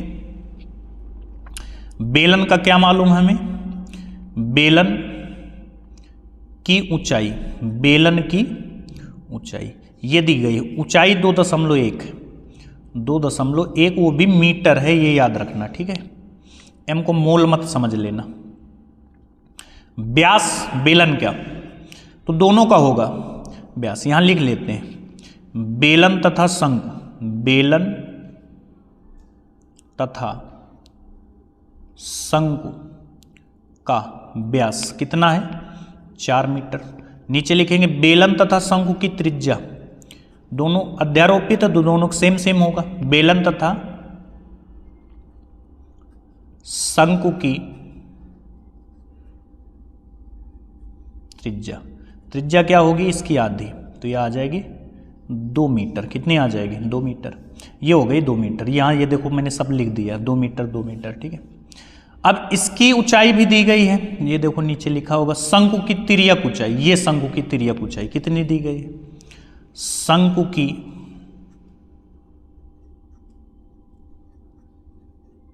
तिर्यक ऊंचाई, ठीक है, कितनी है, 2.8 मीटर। बोला गया है इस तंबू को बनाने में प्रयुक्त कैनवास का क्षेत्रफल ज्ञात कीजिए। तो ये जो तंबू है ये आर्मी वाले जवान हमारे देश के सबसे ज़्यादा बनाते हैं। तो इसमें कैनवास कितना प्रयोग हुआ है इसको बनाने में, तो कैनवास यहाँ तो नीचे लगाया नहीं जाता, और यहाँ जब ये दोनों एक दूसरे पर अध्यारोपित है तो यहाँ भी आप नहीं लगा सकते, ना तो यहाँ लगा सकते हैं ना यहाँ लगा सकते हैं। जैसे आपने घर पे कभी कपड़े का वो बनाया तो नीचे कुछ नहीं डालते, घर पे आप घर बनाना चाहें तो घर पे फर्श पे कुछ डालेंगे क्या, नहीं, तो फर्श पे नहीं यूज करेंगे ना यहाँ, यानी दोनों का वक्र पृष्ठीय क्षेत्रफल निकालना है। देखो आयतन वाले में तो कोई दिक्कत नहीं होती, लेकिन वक्र पृष्ठीय और संपूर्ण पृष्ठीय क्षेत्रफल में सोचना पड़ता है कि क्या निकालना है हमें।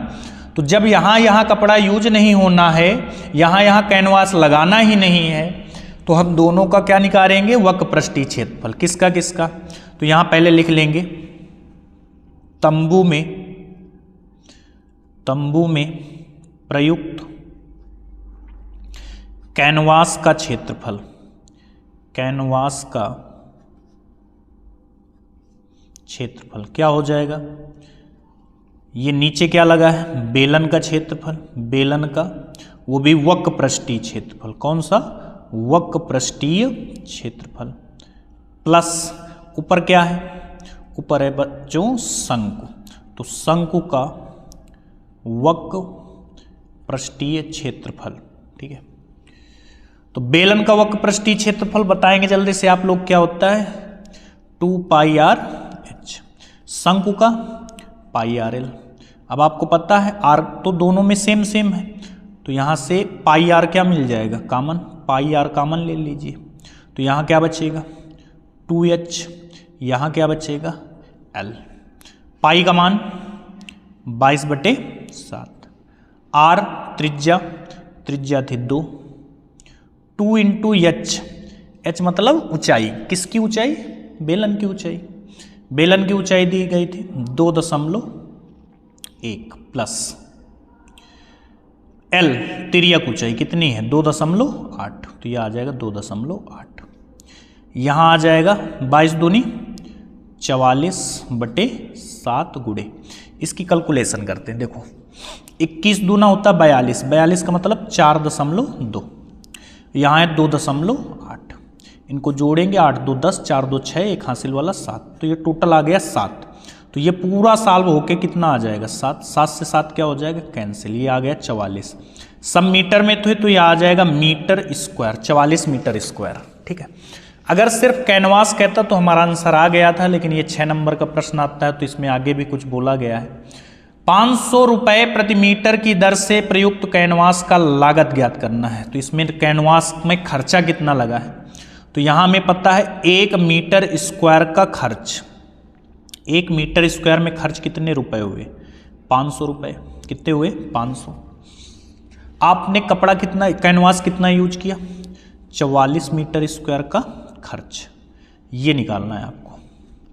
तो 44 1 का जितना हो उतने में 44 का क्या करवा दीजिए गुणा, 44 4 पंचे 20, 4 पंचे 20 और 2 22, यानी टोटल 22,000 रुपये लग जाएंगे इस तंबू को सिर्फ बनाने में। सोचिए बड़ा महंगा हो रहा है काम ना।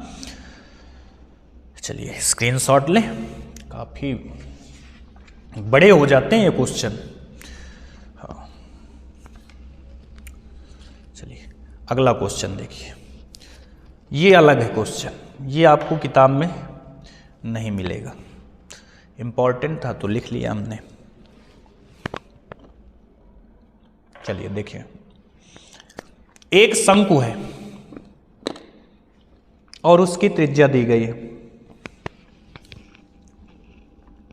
तथा ऊंचाई का अनुपात दिया गया। शंकु का आयतन भी मालूम है 301.44 सेंटीमीटर क्या है क्यूब। इसके अलावा शंकु की त्रिज्या तथा तिर्यक ऊंचाई ज्ञात करना है, पाई का मान 3.14 लेना है। जब तक का ये बोले ना तब तक का 22/7 लेना है। इनका अनुपात दिया गया है तो रियल में क्या होगी, तो यहां लिख देंगे माना, मान लेते हैं शंकु की ऊंचाई, शंकु है ना, शंकु की पहले त्रिज्या लिख लेते हैं, शंकु की त्रिज्या। देखो ये अनुपात का मतलब क्या है, रियल में कुछ और रहा होगा, इसको काट काट के 3 बनाया गया, लेकिन जो रहा होगा वो 3 का मल्टीपल गुणज रहा होगा। तो इसको मान लेते हैं कि ये 3a है, कितना है 3a। अच्छा ऊंचाई कितनी हो जाएगी इसकी ऊंचाई, तो आप बोलेंगे सर ये 4 का मल्टीपल होगा यानी 4a हो जाएगा, ये 3a ये 4a। अच्छा अब शंकु का आयतन हमें मालूम है, शंकु का आयतन क्या होता है 1/3 पाई r स्क्वायर h। ये बराबर हमें दिया गया है शंकु आयतन कितना 301.44, 1/3 पाई का मान 3.14, r स्क्वायर त्रिज्या का स्क्वायर यानी 3a का होल स्क्वायर, h ऊंचाई यानी 4a बराबर 301.44, ये आ जाएगा। तो ये आ जाएगा देखिए कितना 3.14 ऊपर हो गया, नीचे 3 है, अरे 1 का गुणा करवाएंगे तो यही आ जाएगा। ये हो जाएगा 9a स्क्वायर, 3 का स्क्वायर 9a इंटू 4a बराबर 301.44। देखिए ये 3 से इसको काट दीजिए, 3 त्रो को 9, इनको ये सब गुणे में उधर बटे में, a स्क्वायर इंटू ए, गुणा में घाते जुड़ जाती हैं, यहाँ 2 है यहाँ 1 तो क्या हो जाएगा 3, तो a क्यूब हो जाएगा इधर, उधर बचा था 301.44, इधर क्या बचा है 3.14, ये सब गुणे में है सब बटे में आएंगे। गुणे यहाँ कितना बचा है, ये स्क्वायर ना लिख देना, यहाँ 3 बचा है और कितना बचा है 4। अच्छा ये 4 से तो कट जाएगा पूरा पूरा, 4 सते 28, 4 से इसको काट देते हैं, 4 सते 28, 2 बचा तो यहाँ हो गया 21, 4 पंचे 20, ठीक है 4 पंचे 20, 1 बचा, 4 तिहाई 12, 2 बचे, 4 छंग 24 यानी 75 तो ये आ गया a क्यूब बराबर 75.36 बटे 3.14 और गुणे 3। यहाँ 2 अंक बाद दशमलव है, यहाँ भी 2 अंक बाद दशमलव है, दशमलव दशमलव क्या हो गया, कैंसिल। अब a क्यूब का हमें मान निकालना है। देखिए इन दोनों का भाग दीजिए, इसमें कितनी बार जाएगा, पूरा पूरा कट जाएगा ये 8 बार में। इसका इसमें भाग देंगे फिर 3 से देंगे तो ये पूरा पूरा कट के 8 आ जाएगा, ठीक है। तो a बराबर, इधर क्यूब है तो इधर क्यूब रूट होगा, इधर स्क्वायर होता तो इसका इधर क्या लगाते थे, स्क्वायर रूट। इधर क्यूब है तो क्यूब रूट यानी 8 का क्यूब, यानी 8 कितने का क्यूब है, तो आप बोलेंगे 2 का। तो यहाँ से a की वैल्यू आ गई 2। अब हमें निकालना क्या था, शंकु की त्रिज्या। तो त्रिज्या r बराबर क्या हो जाएगा, 3 गुणे a का मान अभी हमने निकालना है 2, तो r बराबर आ गया कितना, 3 दूनी 6। दूसरा ऊंचाई h बराबर कितना, 4 गुणे 2, 4a थी, a का मान 2, तो 4 दूनी 8। हमें निकालना था त्रिज्या, निकल आई। तिर्यक ऊंचाई निकालनी है लेकिन हमें l का मान निकालना है। तो l बराबर क्या होता था, h square plus r square. h का मतलब 8 का स्क्वायर, r का मतलब 6 का स्क्वायर, तो 8 का स्क्वायर 64, 6 का स्क्वायर 36, 36 और 64 100, 100 कितने का स्क्वायर होता है, 10 का। तो ये आ गया। चलिए स्क्रीनशॉट लें, फिर हम लोग आगे की बात करते हैं। अगला क्वेश्चन देखिए। अब ये छोटे वाले क्वेश्चन है इसी चैप्टर के। छोटे का मतलब समझ रहे हैं ना, छोटे का मतलब ये नहीं है कि आप इनको इग्नोर कर दें, छोटे का मतलब ये है 2 नंबर वाले जो आते हैं। पहला है एक लंबवृत्तीय शंकु के आधार का व्यास 21 सेंटीमीटर है, इसकी तिर्यक ऊंचाई 13.5 है, इसका संपूर्ण पृष्ठीय क्षेत्रफल निकालना है। तो लंबवृत्तीय शंकु, तो शंकु का संपूर्ण पृष्ठीय क्षेत्रफल, संपूर्ण पृष्ठीय क्षेत्रफल ये क्या होता है, ये होता है पाई आर ब्रैकेट में L plus R, pi R into L plus R. Pi का मान दिया तो गया नहीं है तो यानी 22/7 इंटू आर। आर कितना है दोस्तों, देखो व्यास 21 है, ये इधर लिख लेते हैं। आर बराबर व्यास का आधा कर दो तो त्रिज्या आ जाती है, यानी 21/2।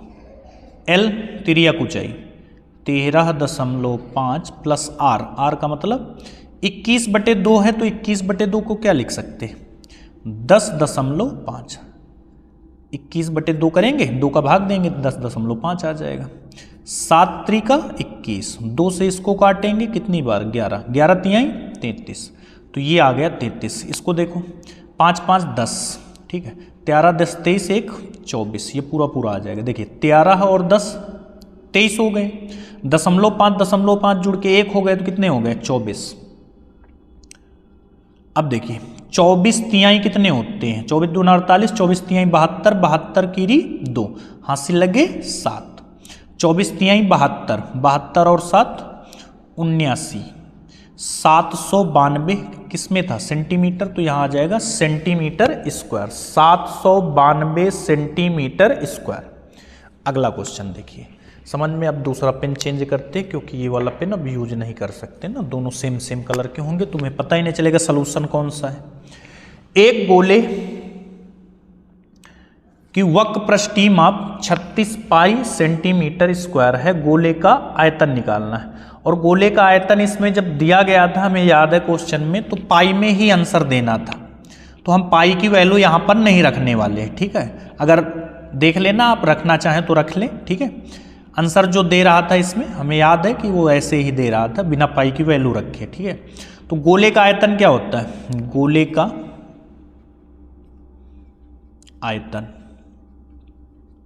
निकालना है, ये होता है 4/3 पाई आर क्यूब। भाई साहब समस्या ये है आर ही नहीं मालूम, तो पहले आर निकालते हैं। कैसे, ये वक्र पृष्ठ है, क्या है, गोले का वक्र पृष्ठ दिया गया है। वक्र पृष्ठ कितना दिया गया है, 36 पाई।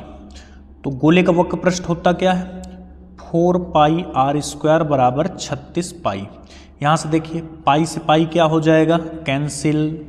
तो आर स्क्वायर कितना आ जाएगा, 36/4, 4 9 36। तो आर स्क्वायर बराबर 9, तो आर बराबर कितना 3। यहाँ से आर का मान रखते हैं और यहाँ लाते हैं, तो ये 4/3। पाई का मान रखना नहीं है, रखना चाहें तो आप रख दें। पाई का मान 22/7 आर क्यूब, यानी 3 × 3 × 3 कितनी बार, 3 बार, क्यूब है तो आर का मान 3 था। 3 से 3 क्या हो जाएगा, कैंसिल। 4 × 3 = 12, 12 × 3 = 36, 36 पाई। अभी तक ये सेंटीमीटर स्क्वायर था, अब सेंटीमीटर क्या हो जाएगा, क्यूब, क्योंकि यह आयतन है। तो अगर किसी गोले का वक्र पृष्ठीय क्षेत्रफल 36 पाई है तो उसका आयतन भी 36 पाई होगा। जल्दी से स्क्रीनशॉट लें, आगे की ओर हम लोग बढ़ते हैं, आगे वाले सवाल देखते हैं। चलिए देखिए, एक शंकु के आधार की त्रिज्या 3 कितनी है, 5 और तथा ऊंचाई 12 सेंटीमीटर है। शंकु की तिर्यक ऊंचाई निकालना है। अभी आप लोग काफी पढ़ चुके हैं तिर्यक ऊंचाई कैसे निकालते हैं। L = √h² + r²। तो L =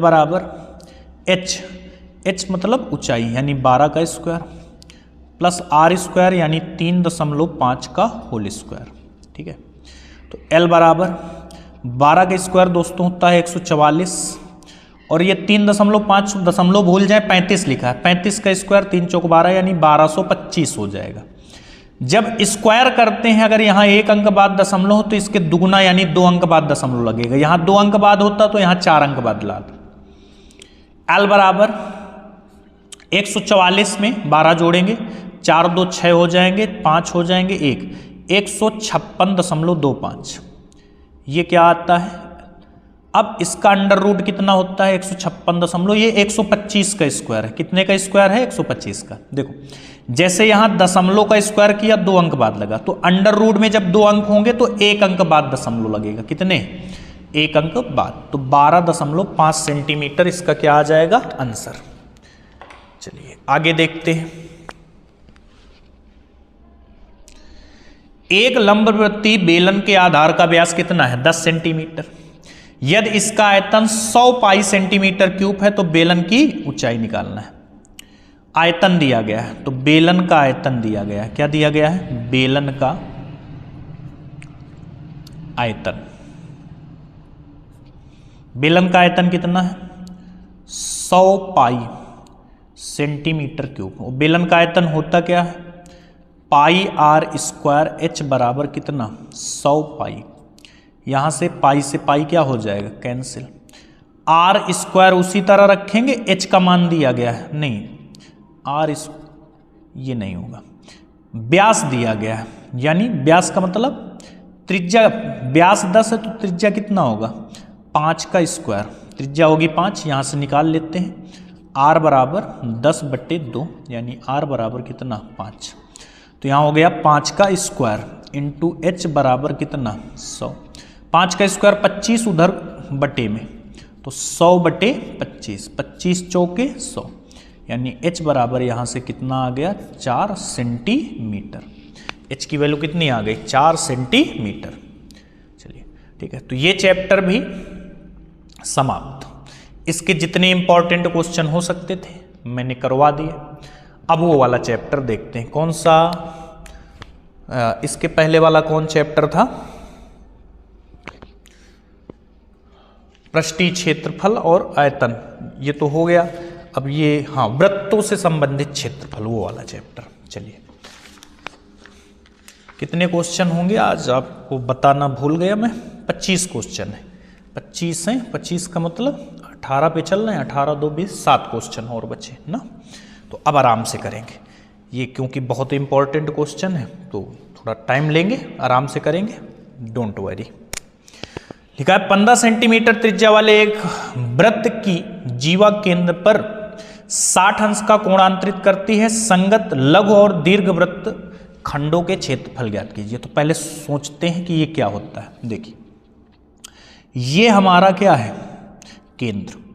केंद्र से ये दो जो बनी हुई हैं ये क्या है, हमारी त्रिज्याएं। और इसको जब मिला देते हैं तो ये परिधि से परिधि मिल जाए तो उसको जीवा बोलते हैं। तो ये जीवा, दो त्रिज्याएं।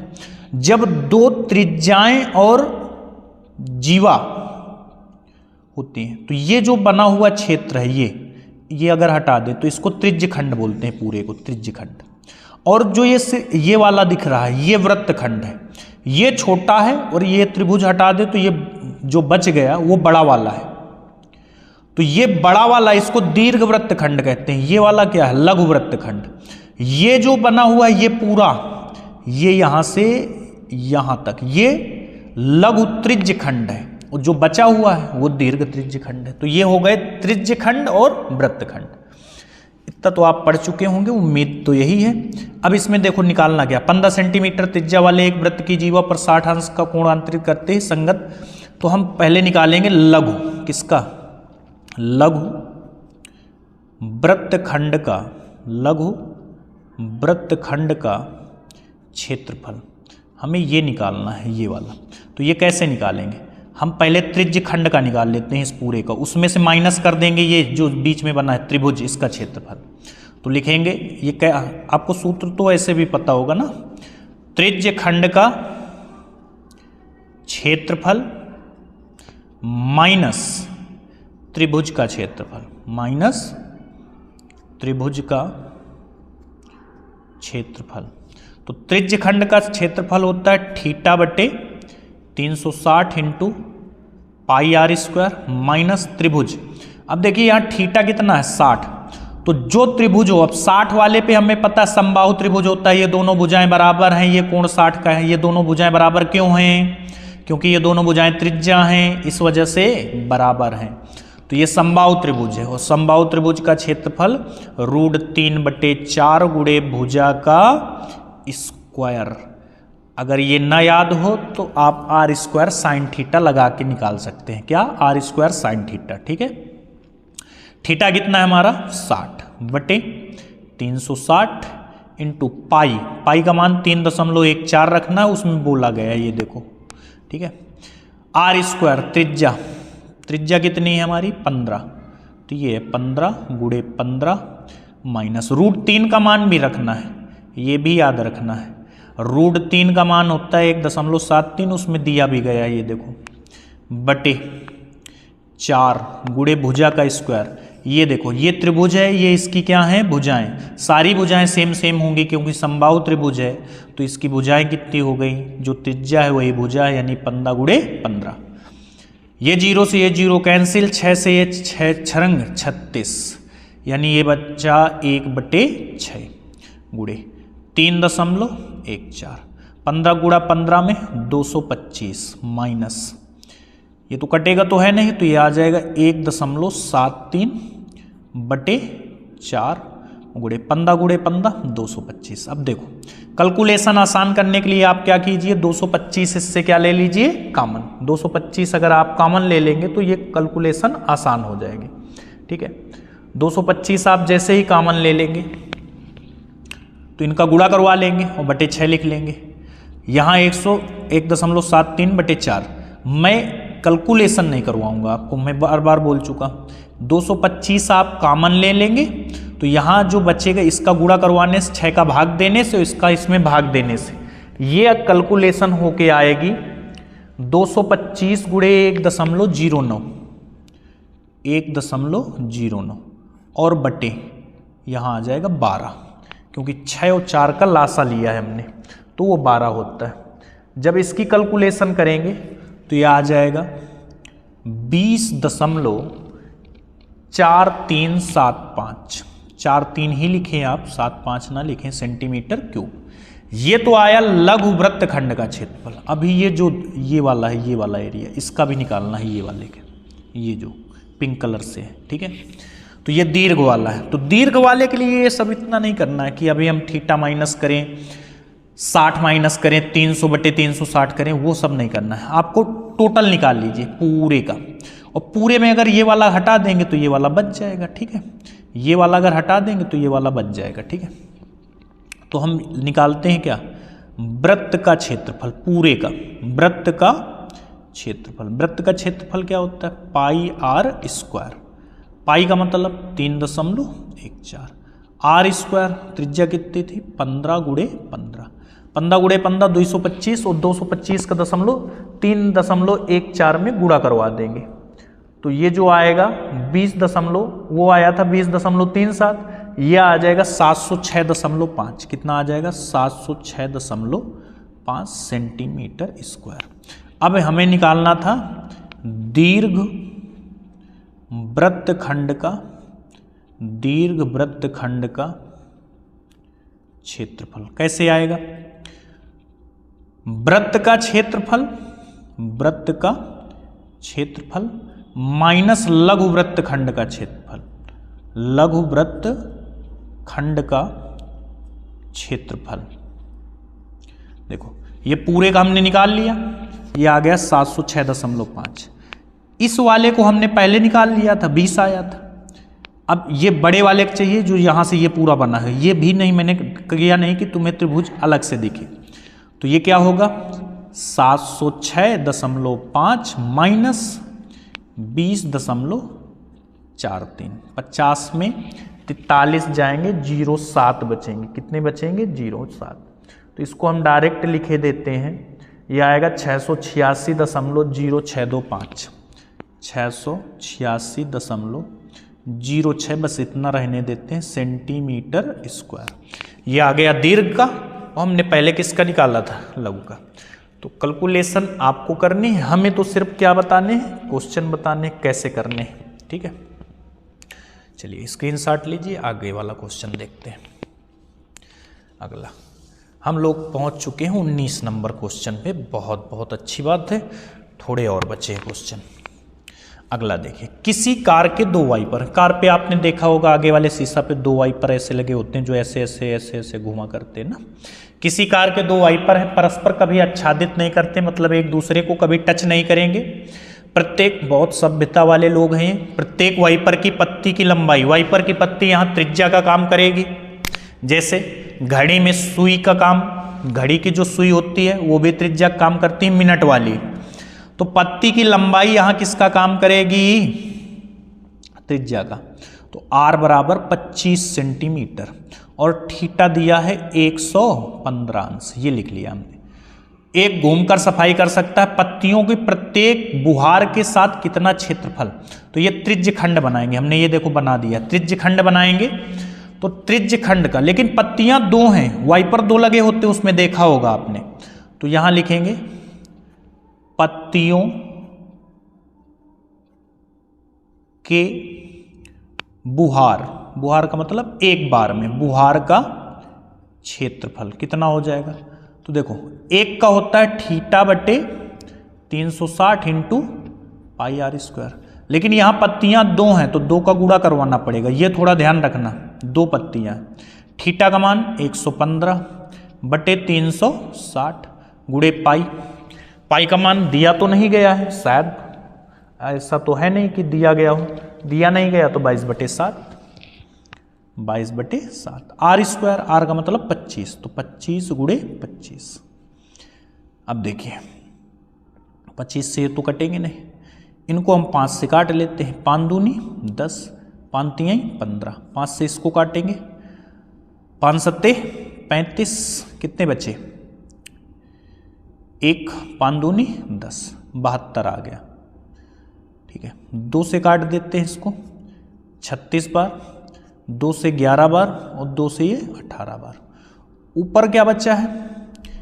23 गुणे 11 गुणे 25 गुणे 25 यानी 625 और बटे 18, इनका भाग दे लेंगे। 23 गुणे 11 गुणे 625, तो इसकी कैलकुलेशन आएगी 15 81 25, 15 81 25 और बटे कितना? 18। अब इसमें 18 क्या दे देंगे? भाग। ठीक है, क्या दे देंगे? भाग। तो कितना आ जाएगा? 1255 सेंटीमीटर स्क्वायर, लगभग आएगा 1255 सेंटीमीटर स्क्वायर। ठीक है, ये 18 नहीं, इनको काटा नहीं गया है क्योंकि यहाँ पर कुछ इतना बड़ा थोड़ी ना आएगा। यहाँ 18 सत्ते, यहाँ 7 काटा नहीं गया। ठीक है, ये रह गया, ये देखो 7 रह गया था नीचे, क्या रह गया था? 7, वही 18 सत्ते 126, तब आएगा ये 1255 लगभग आएगा। ठीक है, वही 7 रह गया था, इसी वजह से वो नहीं आ पा रहा था। तो स्क्रीनशॉट लें। अगले क्वेश्चन की तरफ हम लोग चलते हैं। अगला क्वेश्चन ये बहुत इंपॉर्टेंट है। 1 मिनट की सुई जिसकी लंबाई 14 सेंटीमीटर, अभी इसी की बात कर रहे थे, ये देखो आ गया। मिनट की सुई किसका काम करती है? त्रिज्या का। तो ये लिखा है मिनट की सुई जिसकी लंबाई 14 सेंटीमीटर, तो मिनट की सुई त्रिज्या काम करेगी, यानी आर आपको मालूम हो गया 14 सेंटीमीटर। इस सुई द्वारा 10 मिनट में बनाए गए त्रिज्यखंड का क्षेत्रफल। तो ये देखो एक घड़ी है, इस पे ये मिनट की सुई मान लो यहाँ थी पहले ऐसे, अब ये घूम के यहाँ आ गई, तो यहाँ कितना घूम के त्रिज्यखंड इसने बनाया है वो निकालना है। तो पहले ये जानो कि जब मिनट वाली सुई एक बार पूरा गोला कब लगा देगी? 1 घंटे में। 1 घंटे का मतलब 60 मिनट में। 60 मिनट में मिनट की सुई द्वारा, 60 मिनट में मिनट की सुई द्वारा रचित कोण कितना कोण बनाएगी 60 मिनट में? तो आप बोलेंगे 360 अंश। कितना? 360। पूरा एक चक्कर घूम जाती है। पूरा चक्कर कितने का होता है? 360 का। तो 1 घंटे में पूरा, 1 घंटे का मतलब 60 मिनट में घूम जाएगी। तो बताओ 1 मिनट में कितना घूमेगी? 1 मिनट में कितने डिग्री? तो 360 बटे 60, 0 0 छछरंग 36, 6 डिग्री। 1 मिनट में मिनट की सुई 6 डिग्री घूमती है, हमें 10 मिनट में निकालना है। तो यहां लिखेंगे 10 मिनट में रचित कोण, 10 मिनट में रचित कोण कितना हो जाएगा? 1 मिनट में 6, तो 10 मिनट में 60, कितना आ जाएगा? 60। तो ये हो गया मेन, बस इसमें कोण निकालना था। ठीक, क्या निकालना था? कोण। तो ये अब त्रिज्यखंड का क्षेत्रफल आपको पता है, त्रिज्यखंड का क्षेत्रफल कितना होता है? थीटा बटे 360 into pi r square. Theta का मतलब 60 हो बटे 360, पाई का मान 22 बटे 7, आर स्क्वायर त्रिज्या है 14 गुणे 14, 7 से इसको 2 बार, 0 0 छछरंग 36। इसको काट देते हैं कितने से? 2 से, 2 तिहाई 6, ये 2 से तो ये 2 कैंसिल, 14 दूनी 28, 14 दूनी 28 29 30, 308 बटे 3। चाहो तो आप इतना छोड़ दो, चाहो तो भाग दे दो, ये आ जाएगा 3 एक अन्नम 3, 0 3 दूनी 6 2 8, 102 सही 2 बटे 3 क्या? Centimetre square. इतना आएगा क्षेत्रफल इसका, 102 सही 2 बटे 3 सेंटीमीटर स्क्वायर। इतना ये क्षेत्रफल करेगी। आप यहाँ तक छोड़ देंगे कोई दिक्कत नहीं, ठीक है। तो ये क्वेश्चन काफ़ी इंपॉर्टेंट था, इस वजह से हमने करवा दिया। अगला क्वेश्चन देखिए, एक वृत्त के चतुर्थांश का क्षेत्रफल ज्ञात कीजिए जिसकी परिधि 44। तो 2 नंबर के लिए बहुत इंपॉर्टेंट क्वेश्चन है। एक वृत्त के चतुर्थांश का, यहाँ थीटा नहीं दिया गया, लेकिन यह बोला गया है कि एक वृत्त के चतुर्थांश मतलब एक वृत्त के कितने भाग? 4। तो चतुर्थांश के लिए थीटा कैसे आएगा? थीटा टोटल होता है ये 360, इसके 4 भाग किए गए हैं, तो बटे कितना? 4 बराबर कितना आ जाएगा? 90। हमें इसकी परिधि मालूम है, किसकी? वृत्त की। तो यहां से लिखेंगे, पहले त्रिज्या निकालेंगे, वृत्त की परिधि। तो वृत्त की परिधि 44 सेंटीमीटर दी गई हमें, और वृत्त की परिधि होती है 2 पाई आर बराबर 44। 2 से इसको काटेंगे कितनी बार? 22। पाई का मान 22 बटे 7 इंटू आर बराबर 22। 22 से 22 क्या हो जाएगा? कैंसिल, आर बटे में उधर गुणे में चले जाएंगे, तो आर बराबर आ जाएगा 7 सेंटीमीटर। ये तो आर आया है, हमें तो क्षेत्रफल निकालना है। तो त्रिज्यखंड 4 भाग करेंगे, तो ये देखो ये त्रिज्यखंड बन रहा है। ये क्या है? त्रिज्याओं और चाप से घिरा क्षेत्रफल त्रिज्यखंड कहलाता है। तो ये क्या आ गया? त्रिज्यखंड का क्षेत्रफल क्या होगा? थीटा बटे 360 इंटू पाई आर स्क्वायर। अब बताइए, थीटा 90 बटे 360, पाई का मान 22 बटे 7 इंटू आर स्क्वायर, यानी 7 इंटू 7, 0 0 कैंसिल, न चौको 36, 7 से 7 कैंसिल, 2 से इसको काट दीजिए, 11 बार, ये 2 बार, 11 सत्ते 77, 77/2, 77/2 सेंटीमीटर स्क्वायर आ जाएगा। कितना आ जाएगा? 77/2 सेंटीमीटर स्क्वायर। एक और इम्पॉर्टेंट क्वेश्चन 2 नंबर के लिए, यदि एक वृत्त का परिमाप और क्षेत्रफल संख्यात्मक रूप से बराबर है तो उस वृत्त का व्यास, त्रिज्या भी पूछ सकता है, व्यास भी पूछ सकता है, क्षेत्रफल भी पूछ सकता है, मेन फोकस इस पे करना है। वृत्त का परिमाप बराबर है, वृत्त का, चलिए पिन बदलते ना, क्या बराबर है? वृत्त का परिमाप जो है वो किसके बराबर है? क्षेत्रफल के। वृत्त का परिमाप वृत्त के क्षेत्रफल के क्या है? बराबर। वृत्त का परिमाप बराबर वृत्त का क्षेत्रफल। तो वृत्त का परिमाप मतलब परिधि, परिमाप का मतलब परिधि कितनी होती है? 2πr। और वृत्त का क्षेत्रफल πr²। यहाँ से पाई से पाई कैंसिल, 1r, यहाँ 2r है, तो एक भाग में यहाँ 2r है, 1r कैंसिल हो जाएगा, ये कहना चाह रहा हूँ। यहाँ r² है, ये बटे में r जाएगा, 1r से ये स्क्वायर क्या हो जाएगा? कैंसिल। तो r आ गई 2, त्रिज्या आ गई 2, हमें क्या निकालना था? व्यास। व्यास दुगुना होता है त्रिज्या का, 2 गुणे त्रिज्या। व्यास क्या होता है? 2 गुणे त्रिज्या, यानी 2 गुणे त्रिज्या का मतलब 2, तो कितना आ जाएगा? 4 सेंटीमीटर। कितना आ जाएगा? 4 सेंटीमीटर। चलिए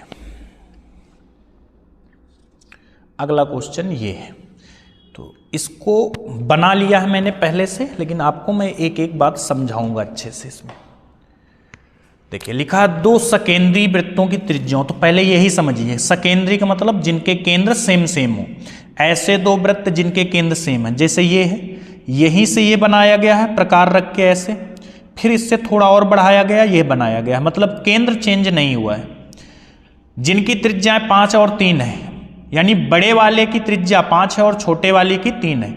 बड़े वृत्त की उस जीवा की लंबाई ज्ञात कीजिए जो छोटे वृत्त को स्पर्श करता है। यानी बड़े वृत्त पे हमें जीवा बनानी है। ये देखो, ये बड़े वृत्त में हमने जीवा बनाई, ये वाली जो आपको दिख रही है ऑरेंज कलर की, ये बड़े वृत्त की क्या है? जीवा।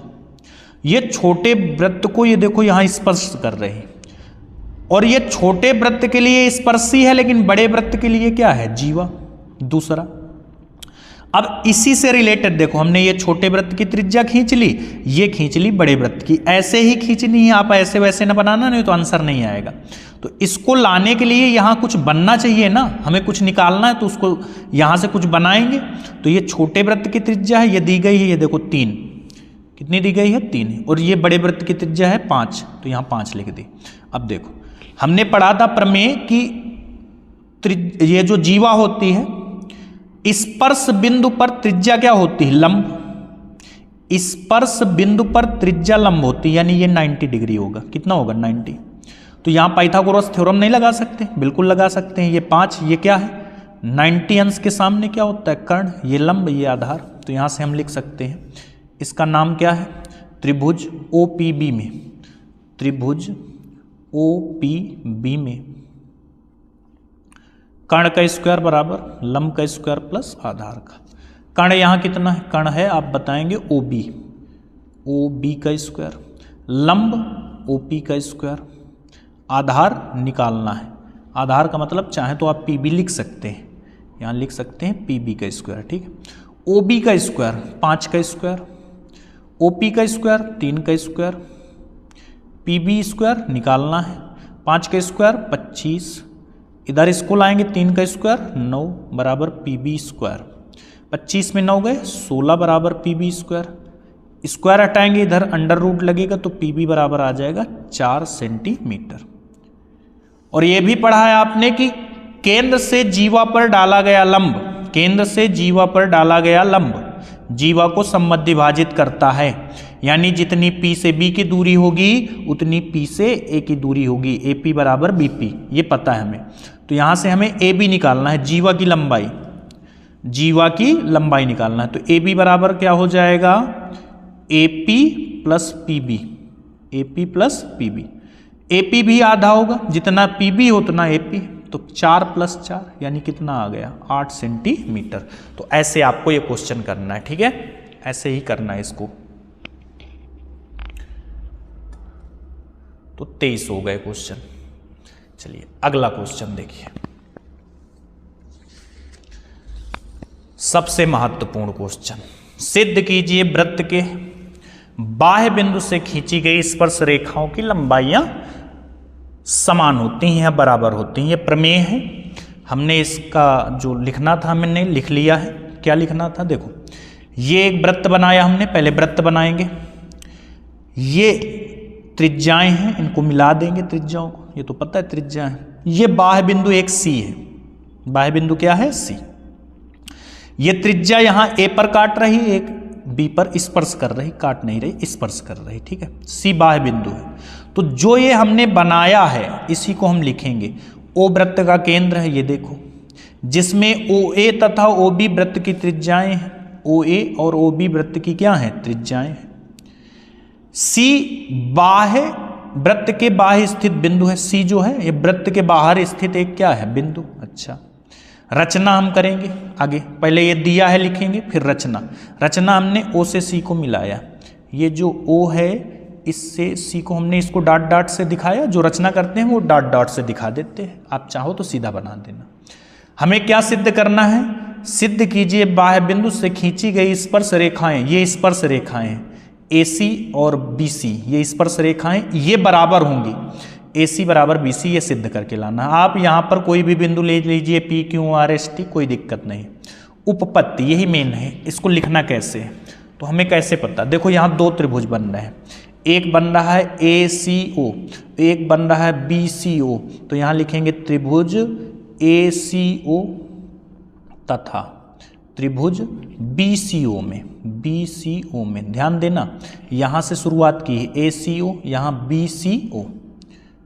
ACO में क्या मालूम है, देखो दोनों त्रिभुजों को हमें समरूप सिद्ध करना है किसी भी तरीके से, तो हम बता देंगे फिर CPCT से, थेल्स प्रमेय सॉरी, कि दो त्रिभुज अगर समरूप हैं तो उनकी भुजाओं का अनुपात थेल्स प्रमेय से क्या होता है, बराबर होता है। अब कैसे करेंगे ACO, देखो ये वाली भुजा तो उभयनिष्ठ है, अभी हमने पिछले वाली प्रमेय में भी बताया था कि ये क्या होती है, लंब होती है। क्या होती है, लंब। तो यहाँ से देखो ये 90 है, ये भी 90 है, तो एक कोण बराबर हो गया। ये भुजा बराबर होगी, ये वाली भुजा ये वाले भुजा क्यों बराबर होगी, क्योंकि दोनों त्रिज्याएं हैं। तो यहाँ से लिखेंगे OA बराबर O से A, O से B बराबर है, क्यों बराबर है, OA बराबर OB, क्यों बराबर भाई, ये क्या है, एक ही वृत्त की त्रिज्याएं हैं, एक ही वृत्त की त्रिज्याएं हैं, एक ही वृत्त की त्रिज्याएं हैं। अगर एक ही वृत्त की त्रिज्याएं तो बराबर होंगी। दूसरा, कोण A कोण B के बराबर है, कोण A का नाम कैसे देंगे, OAC, कोण OAC बराबर होगा किसके, कोण OBC के, कोण OBC के। ये वाले के बराबर है, ये वाला कोण ये वाले कोण के बराबर है। क्यों बराबर है, दोनों समकोण है। समकोण का मतलब 90 है, आप चाहें तो 90 लिख सकते हैं, दोनों क्या हैं, समकोण। तीसरी, ये वाली भुजा जब ये वाला देखो त्रिभुज बनाएंगे ऐसे तब भी ये आएगी, जब नीचे वाला ऐसे बनाएंगे तब भी ये आएगी। यानी यहाँ से कह सकते हैं OC बराबर CO, चाहे OC बराबर OC लिख दें कोई दिक्कत नहीं। OC के बराबर होगी, कोई चीज़ अपने के स्वयं के बराबर होती है, हम बोलेंगे तुम 6 फुट के हो तो तुम अपने आप के बराबर होगी। उभयनिष्ठ ये क्या है, भुजा। अब देखिए दो भुजाएं बराबर एक कोण बराबर, तो क्या SAS, समरूपता कसौटी से, समरूपता कसौटी से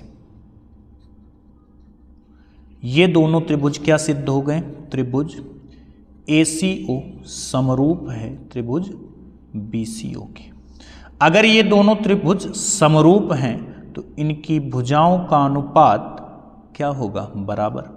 यानी यहाँ हम थेल्स प्रमेय से कह सकते हैं, थेल्स प्रमेय, या उसको क्या बोलते थे हम लोग, समरूप जब तो त्रिभुज हो जाए तो इनका अनुपात क्या होता था, बराबर AC बटे BC बराबर CO बटे CO बराबर AO बटे BO। हमें सिद्ध क्या करना था, अच्छा ये समरूप भी हैं और ये भी तो कह सकते हैं ये सर्वांग सम भी हैं। क्या है? सर्वांग सम। तो यहाँ सर्वांग समता, सॉरी थोड़ी मिस्टेक हो गई, समरूपता की जगह क्या लिख देंगे?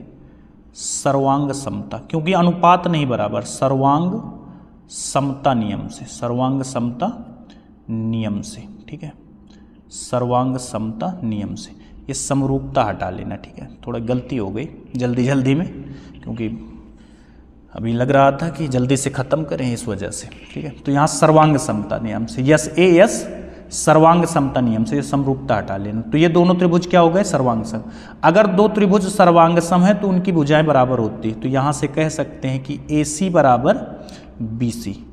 ये क्या होता है? By CPCT। ये नीचे लिखना है, अब यहाँ जगह नहीं थी तो इस वजह से बाई CPCT, ठीक है। तो AC बराबर BC, यही सिद्ध करना था हमें, AC बराबर BC। थोड़ा याद रखना, हो जाती कभी कभी जल्दी में गलती। अब लास्ट क्वेश्चन देखते हैं, ठीक है। लास्ट क्वेश्चन 25वां क्वेश्चन। इसके बाद आपका ये 10 चैप्टर तक खत्म हो जाएगा। तीसरा वीडियो एक और आप देख लेना, फिर पूरी टेंशन भूल जाना।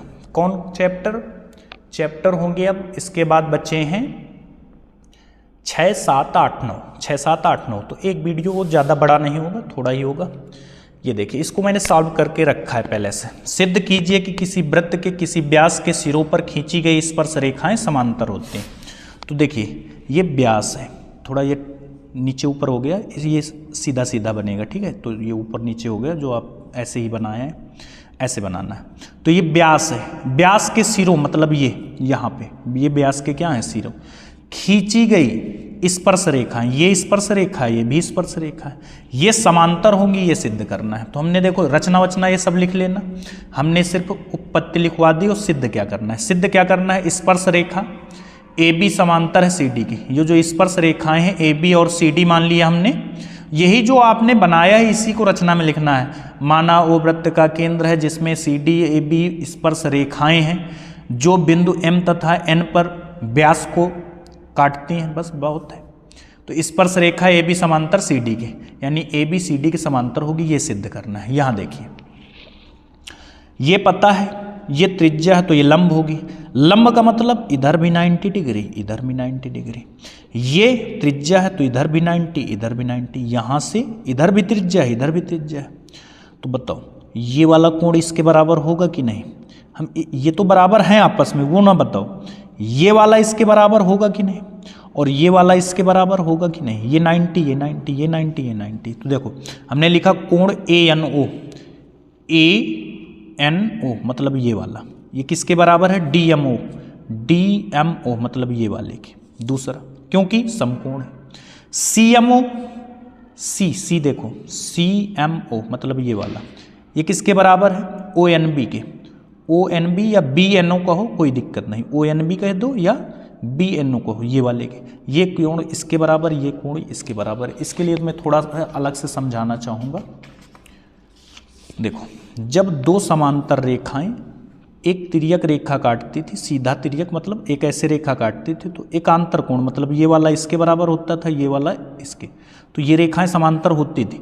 अब हमने ये सिद्ध कर दिया है ये दोनों क्या हैं? ये कोण इसके बराबर है, ये कोण इसके बराबर है, तो ये दोनों रेखाएं क्या होंगी? समांतर।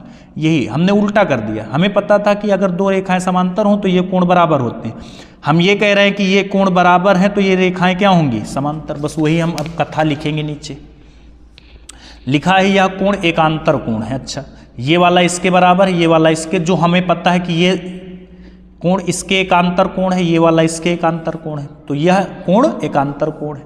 यदि कोई तिर्यक रेखा किन्हीं दो रेखाओं को काटती है, अभी हम ये रेखाएं नहीं पता है कि समांतर है, काटती स्पर्श करती है, तो उसके एकांतर कोण बराबर होते हैं। तो उसके एकांतर कोण क्या होते हैं? बराबर। तो वह रेखाएं समांतर होती हैं, स्पर्श करती हैं और उनके एकांतर कोण बराबर होते हैं। तो हमें पता है कि यदि एकांतर कोण बराबर है तो ये रेखाएं क्या हैं? समांतर है। एकांतर कोण अगर ये समांतर होती तो एकांतर कोण बराबर होते हैं। हमने पहले ही सिद्ध कर दिया कि इनके एकांतर कोण बराबर है, तो ये रेखाएं क्या होंगी? समांतर। नीचे लिख देंगे AB समांतर है किसके? CD के। तो स्क्रीनशॉट ले लीजिए। थोड़ी कथा और हम आपको बताएंगे। देखिए 5 मिनट और टाइम दीजिए। ये एक वृत्त है, इससे ये दो स्पर्श रेखाएं खींची गई, एक ये है, चलिए देखो कैसे कैसे बन रहा है, कैसे बना दो इसको बस किसी तरह से, हटाओ इसको, ये है, ठीक है। यहाँ से हमने दो स्पर्श रेखाएं खींची, एक ये, तो ये पता है 90 होगा, ये भी 90 होगा, ये 90, ये 90। यहाँ से हमने कुछ ऐसे कर दिया, तो ये पता है आपको, अगर हम ये ना करते तो ये वाला कोण, ये वाला कोण, ये वाला कोण, ये वाला कोण 360 होते। तो बहुविकल्पी में ये बहुत पूछा जाएगा कि ये वाला दे दिया गया तो ये पूछा जाएगा, मान लो ये 70 है, ये देंगे नहीं, आपको पता होने चाहिए 90 90। तो इनको दोनों को जोड़कर, इसको जोड़कर 9 9 18, 18 2 20 5 25, 250 हो गए, तो ये 110 आएगा, ठीक है, ऐसे करना है। तो ये एक याद रखना। दूसरा, एक वृत्त पर कितनी स्पर्श रेखाएं हो सकती हैं? तो अनंत हो सकती हैं, एक वृत्त पर स्पर्श रेखाएं अनंत। अगर ये पूछे वृत्त पर समांतर कितनी हो सकती हैं, तो सिर्फ 2 हो सकती हैं, या तो ऐसे होंगी या तो ऐसे होंगी। तो समांतर स्पर्श रेखाएं 2, स्पर्श रेखाएं अनंत, स्पर्श बिंदु 2, देखो 2 ही तो होंगे, अगर 2 समांतर रेखाएं तो स्पर्श बिंदु कितने होंगे? 2, इसको स्पर्श बिंदु बोलते हैं, ठीक है। तो उम्मीद है ये आप समझ गए होंगे। अगर वीडियो समझ में आए, लगे कि नहीं दूसरे के पास भेजना चाहिए तो आराम से भेजें, कोई मनाही नहीं है। Thanks for watching my video.